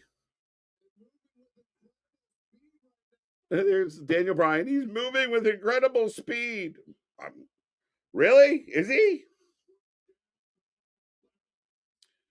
2 WWE tryouts at this time. Ryan Mead, De Silva, Tess Johnson, Richard Holiday. Good name on that list. Nikki Blackheart, MDB. She's up and coming. She's up and coming. Let's go. Promise Braxton's a good shout. Valentina Rossi should be good at. Fallon Gray. Notorious Mimi is an interesting one. She's done a lot of work over the last couple years. Erica, Demian, Ricky South. Okay. What kind of main event is mostly shown picture in picture? I completely agree with you. I'm fucking confused. Again, I just feel like that falls into that category of the double standard, my friend. I feel like realistically, I think a lot of people give AEW a pass on a lot of the things we talk about every Wednesday here on this show. Going into overrun for no reason, booking extra shit. Half this show was fucking, oh shit. Oh my God. Swerve comes down hard on the pole. What did the chat say, speaking of polls? I didn't even, Keith Sweat won the vote. I forgot about that. But yeah, I don't get it. Oh shit. 2. Yeah, Kenny reverses off the top turnbuckle. Swerve pretty much came down on the post. Kenny asking for the fans to get loud. I appreciate that from Kenny. It's kind of slow. It's funny because literally say I like this match is kind of slow, says Richard. And literally just had Daniel Bryan talking about how the pace of Kenny Omega. So you tell me they're not trying to. Oh, these. So the baby face is just kneeing this man straight in the mouth like this, like, and nothing, no effect. No effect. The crowd thinks this is awesome. What the fuck are we doing? And then it takes 2 square knees to the mouth and catches the third. Hits a backbreaker and a drop kick. But he just got kneed square in the face, which is technically one of Kenny's finishers. In the face. Kenny might have tripped. Why don't WWE don't know what to do with the Wyatt family and Nikki Cross? Craig, I wish I knew the answer to that. They've botched that all the way down the road. 3 V triggers and nothing. Nothing. He's now in control. And again, the fans don't give a fuck, maybe, this group of fans. But we got to start acknowledging it because this is what has to change. You need a producer when he says, I'm going to hit him with 3 V triggers. I'm going to hit him with 2 knees. And on the third one, he's going to catch it. They need a producer who says, oh, fuck no, don't do that. Don't do that.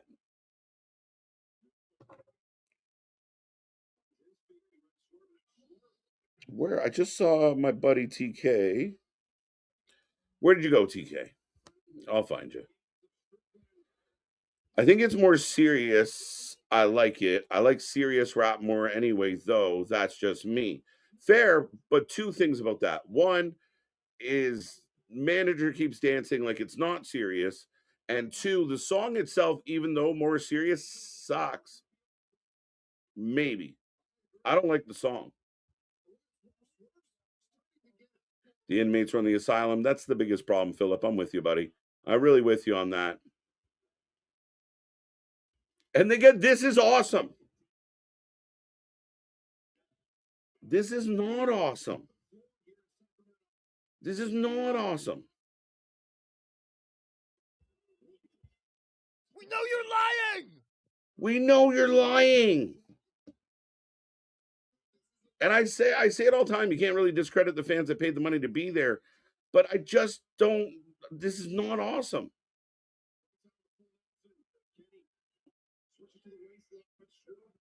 AEW is like a filet mignon and you're eating it. If the filet mignon was made out of fucking goat ass, maybe. Can't escape. Anthony and I were talking about this earlier, KJ. We think it's time for TNA to unleash Tessa to the top of the knockouts. What's your opinion? If you're going to sign her and use her, use her. Use her like any other athlete. Don't half forgive me, you know? If anyone out there is in a relationship, you know what that feels, the half forgiveness. If you're going to forgive me, forgive me. Oh! Kenny goes with a suplex. Swerve backflips out of it after forever setting it up. Instantly up into a suplex. The crowd goes crazy. It's a series of slowly put together moves. I lose interest. But if you're going to do it, if you're going to bring her back, you're going to sign her. And okay, you know what? You had a bad past. We forgive you. Everyone has a right to a second chance. A lot of us have things in our past we wish we could change. Push her. If you're going to do it, do it. Or don't do it. You know what I mean? So no one is really talking about ratings anymore. So why do an overrun? Because he thinks it's cool. He's the same guy that thinks bleeding your pre-show into your opening of your main show is cool. 450, and he came down right on Kenny's back with his knees. Oh my God.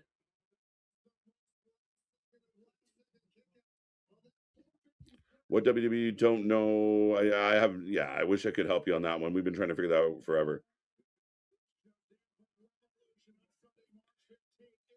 I'll never understand Swerve changing his theme ever. Nah. I mean, I just want the song to be a little better. I mean, like, shout out to the guy. I know there's other songs of his that I like. I mean, again, I pay attention.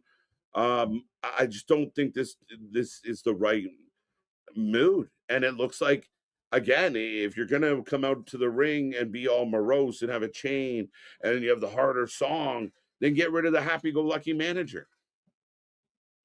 Kenny's holding his back. And let's be real. Swerve came down on knee first on that back. And we got another V trigger.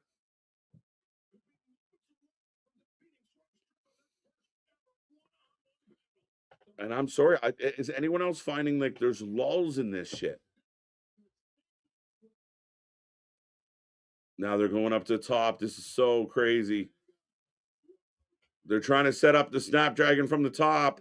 Again, another move that takes forever to fucking set up, forever to do. He's going to flip out. Oh, no, he actually took this one. Swerve down. It's boring to watch two guys set that move up. Yeah. But they hit a big move and then they stood around, did nothing. They hit a big move. It's pop-up booking.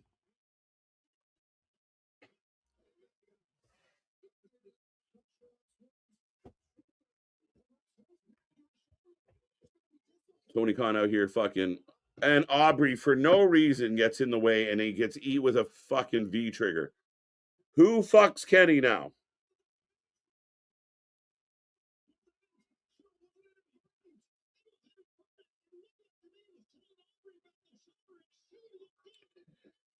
Swerve landed on his leg, the small of his back. Fans love this, KJ. That becomes the X factor. And that is the one thing it's hard to argue. The fans that paid money to be in the building are cheering. The fans that paid the money are yelling, "This is awesome." I just don't get why.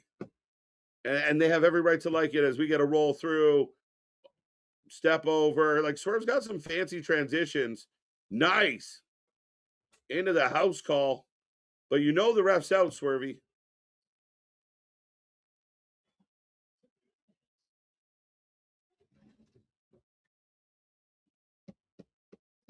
So there you go. Nana's trying to wake up Aubrey.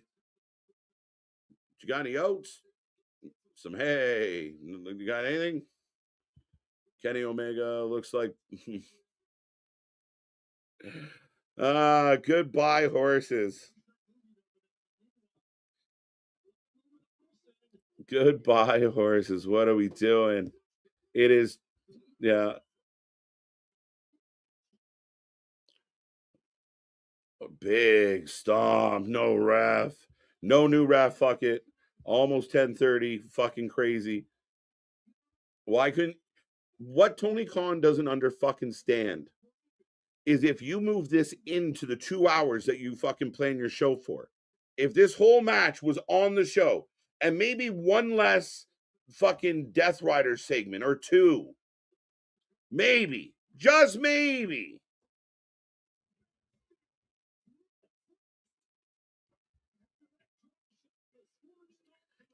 This is slow shit.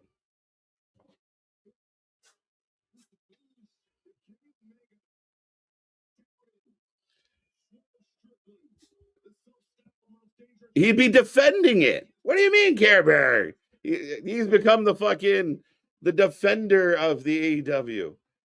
That's why I'm like, you can't come on. You're two. He's probably at home loving this shit.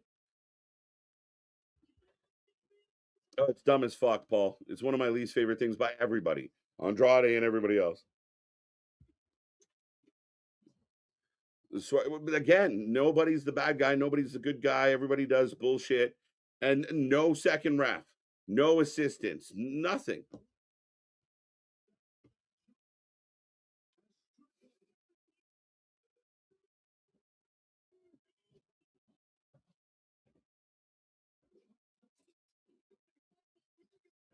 Snapdragon. Omega's holding his face. V trigger to the back. I think that's the 6th V trigger. Poison Rana.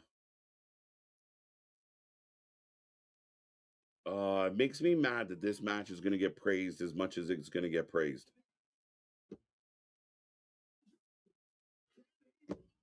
Can't hit the one-winged angel. We do have a new ref, by the way. Another V trigger. Another V trigger. What are we doing? That's a problem. That's a concern.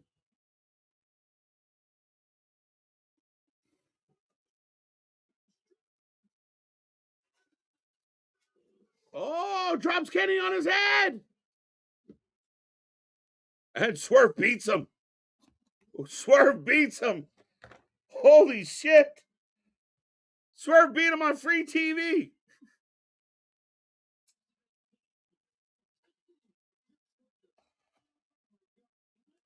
In a very solid 3-star match, Swerve wins over Kenny. No, nothing. No, nobody. What the fuck? Swerve beats Kenny Omega. A very flat ending, but they got there. Yeah, Omega. Yeah, I'm with you, Jason. But I'm shocked that it here. You got Revolution around the corner. You just had Grand Slam. And now Swerve healing it up. Nobody understands it, Tony Schiavone. Nobody gets it, Tony. I don't understand. Then why wouldn't he just cheat to win? Why wait till you beat him? Like, why would you beat Kenny clean to have him get jumped? Why wouldn't you just beat him with the, like, why wouldn't you cheat? Fucking dumb. Dumb. So dumb. Now, there's a guy on the show named Hangman, which is, I wouldn't have anyone hanging anybody unless it was the Hangman. Just saying. But Kenny getting hung by a chain. Why didn't you cheat when the ref was down?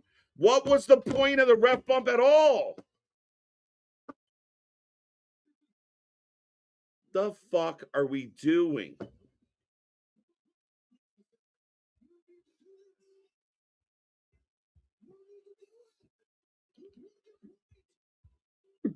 Brian sucks. You don't need to do this. You don't need to do this. You proved your point. Shut up, Brian. Act like you have a pair. Give your balls a tug, buddy. The heel turn doesn't make sense because he was already kind of there. He was never really locked into babyface. We just talked about his music. Yeah, there you go. Ding, done. We watch Raw for 2.5 hours every week and SmackDown for 3 hours. Who cares if AEW has an overrun? That's why. Because you're doing key shit like this in wrong spots, and it would make the 2-hour show better. Right? Like, I mean, that's the argument. And again, you're purposely doing overruns, and I'm fine with it. Just tell me you're going to do a 2.5-hour show. That's all I'm asking. Just tell me. And again, if you're technically in the overrun, if you would have done all this during Dynamite's a better show because this gets rid of a lot of the bullshit that's not good. Basically, Swerve just fucking decimates Kenny through the table. Let's go, fucking Swerve. That was rigged. All right, ladies and gentlemen, AEW Dynamite has gone off the air tonight. As always, we take a rating out of 10 for every single show. Love seeing all the people hanging out with me tonight. Make sure you be a friend, tell a friend, take our link, share it with everyone you can think of. As we got more coming your way, I will check your ratings. What did you like? What didn't you like? Tonight didn't do it for me in any way, shape, or form. Though I'm going to mark it kind of in and around the same mark I gave NXT. The ending, the overall main event kind of brings it up a little. There's way too many slow spots, and I'm sorry. Again, I feel like this is wrestling for the stupid. I feel like, and I really hesitate to be, I don't want to insult people, but the people that are giving this 5 stars really need to sit down and watch some wrestling and understand how it's supposed to look. Because doing nothing and then doing a big spot and then doing nothing and then doing a big spot and then doing nothing and then doing a big spot. Again, it goes back to that term pop up. Simplistic. It's for the simple. Because if it's more complicated than that, they're not interested. They can't follow it. It's too complicated. They don't give a fuck about the story. They don't give a fuck about the match. They don't even give a fuck about the wrestlers. Just kill yourselves. Throw yourself through something. Jump off something. Beat them with a weapon. Bleed some more. And that's all the fans, the hardcore fan base gives a fuck about. Doesn't matter that Kenny and Swerve stood at the top of the fucking ring, the top of the turnbuckle, and took 2.5 minutes to set up a move. Doesn't matter. They hit the move. Oh, it's amazing. We haven't seen a Spanish fly or a suplex from the top in a while. See it every fucking week. That becomes the dilemma. This choke chain spot is repetitive. Everything is fucking repetitive, Richard. Again, it just feels like laziness. Just fill the show with a bunch of bullshit, and then we'll get to the, like, we weren't even sure if Swerve was a heel, or then you have this whole thing where, I said it, Kenny hits him with a bunch of V triggers. He doesn't sell any of them. Then we have all this whole situation, and the ref gets knocked out. What was the point of knocking the ref out if nobody was going to do anything that required a ref to be knocked out? Then when all's said and done, then Swerve goes evil. Is not the ref bump to set up the turn portion? So then, Nana gives Swerve the chain. He uses the chain, gets the win as Aubrey's shaking her fucking head. Nay, I'm ready. And gets back into the action. And then you get the pin and the fans are pissed that you cheated to win. And then you lay a beating on him. Then you put him through a table. And it all makes sense if you do it. But I don't think they care. And I don't think Tony cares. And I don't think the fans care. Oh, who gives a shit? You put him through a table, that's all that fucking mattered. This show is cooked. Full-blown heel Swerve, I guess. I guess Swerve is trying to move out of the porridge. But Swerve's another guy that's been ruined by this. Everyone in AEW has fucking Big Show syndrome. Where they just constantly, I'm a bad guy, I'm a good guy, I'm a bad guy, I'm a good guy, I'm a bad guy, I'm a good guy. The fuck are you? It's been almost 2 years since Swerve was a heel, right? No, that can't be true. Random turn. Swerve is a heel now. He just injured Kenny. I think he accidentally and maybe accidentally on purpose fucking got a piece of Kenny, but there was a couple spots there that did not look good at all. KJ, I agree with you. It's fucking stupid. Again, I'm not just hating. I'm offering alternatives. I'm offering ways to handle this shit. I'm telling you what I see, but as a fan, all you had to do was make it make sense. The minute you knocked the ref out, we assume it was for something. It was for nothing. All it was for that extended count. Oh, Kenny got a 10 count. Or Swerve, it was Swerve that got the 10 count. It's dumb.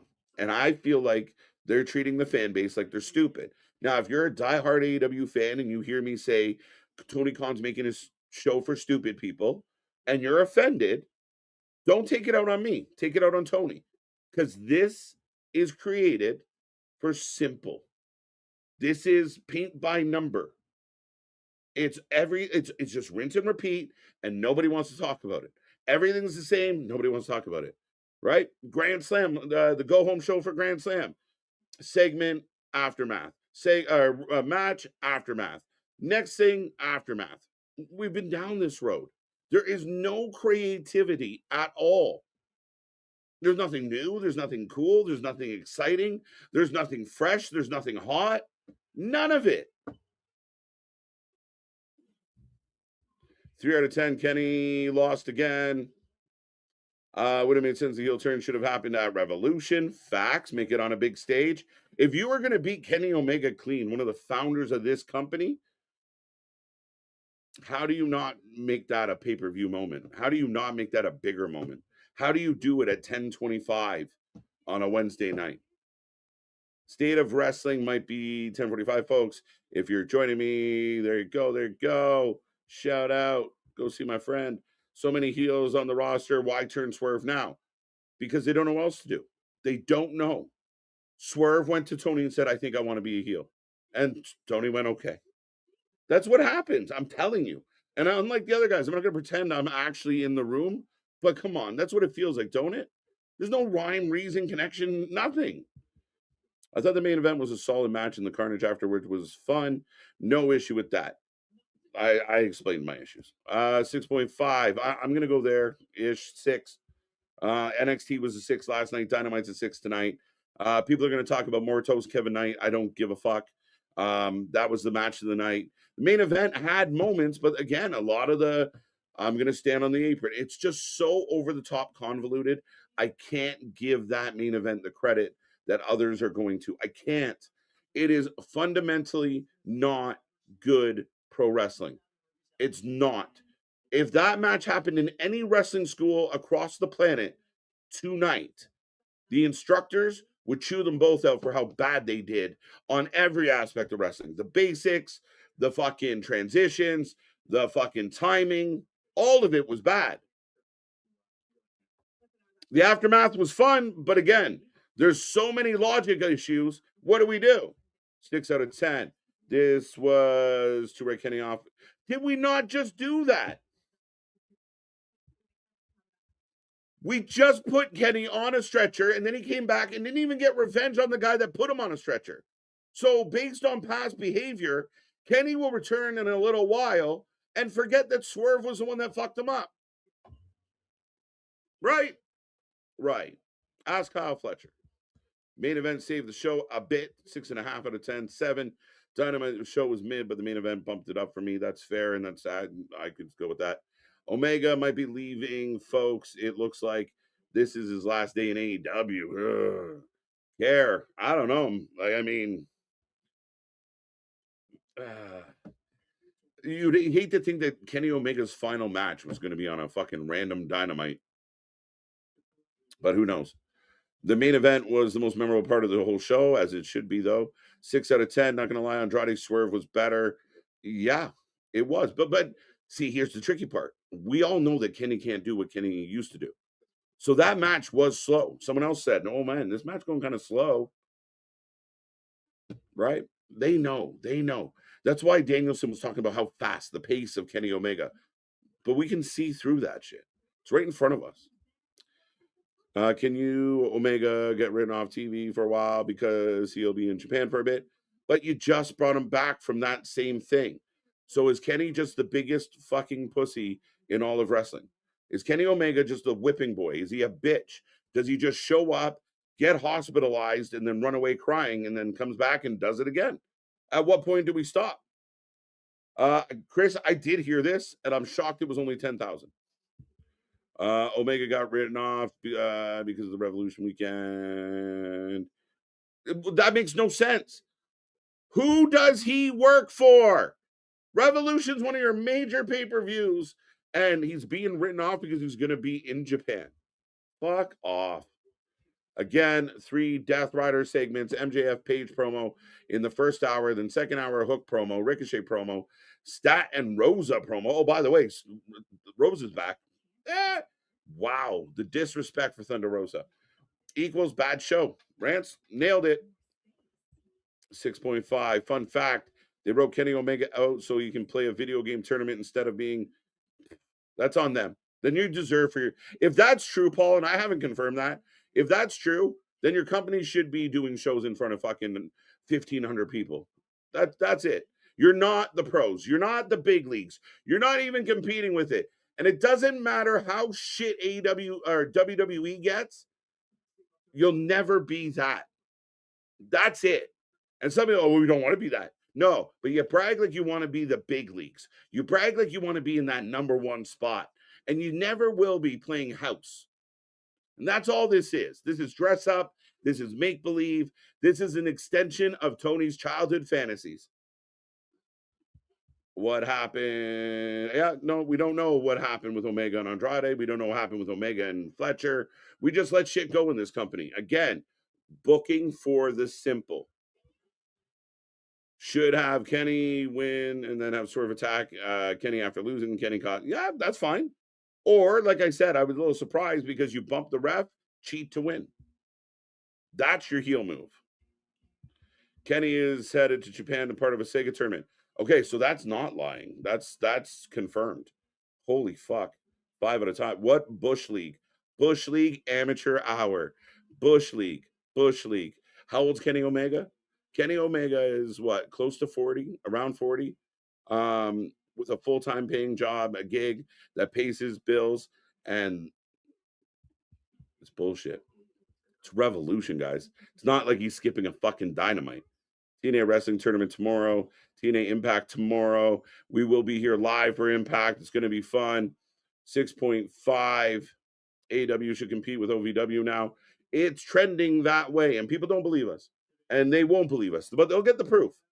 It doesn't matter how small these venue gets. It could be Moxley versus Ishii in a trailer park in front of 15 people, and people are going to still say, oh, we're cooking. Greatest Dynamite ever. Greatest show ever. It just doesn't stop. But the truth is the truth. The fans enjoyed it. The pocket of fans love it. But that's what this is. This is a pure and unadulterated niche product, and it's made for the simple. And if that comment offends you, like I said, take it out on the company who's treating you like you're a moron. Does Tony Khan know that there are other ways to write characters off other than via stretcher 3 times, exact same way with him not getting revenge? Exactly, kid. It's the lack of payoff, the lack of story, the lack of bullshit that just connect it, make it work, make it sense, make it make sense, pull it all together. But what can we do? All right, folks.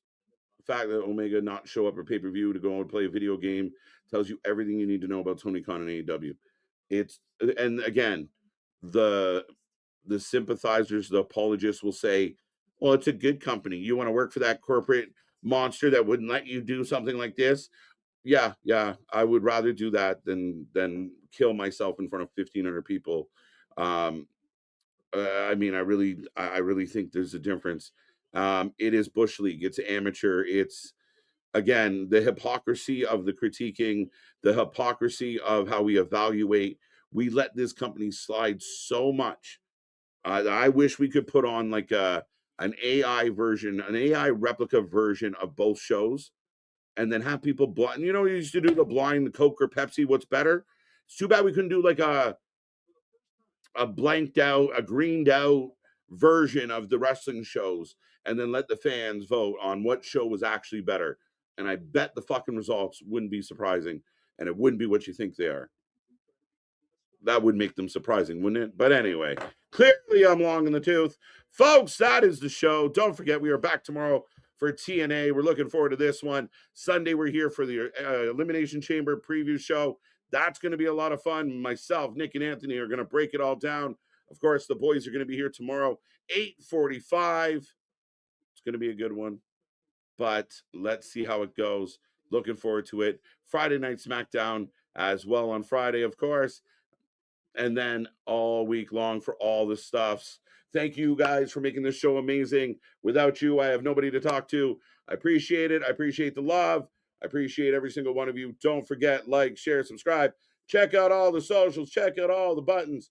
Hit them all. Come back tomorrow. Have fun. And on behalf of Ringsider Anthony, Anth by Elegance, and Big Nick, I'm Mr. Every Night, KJ White.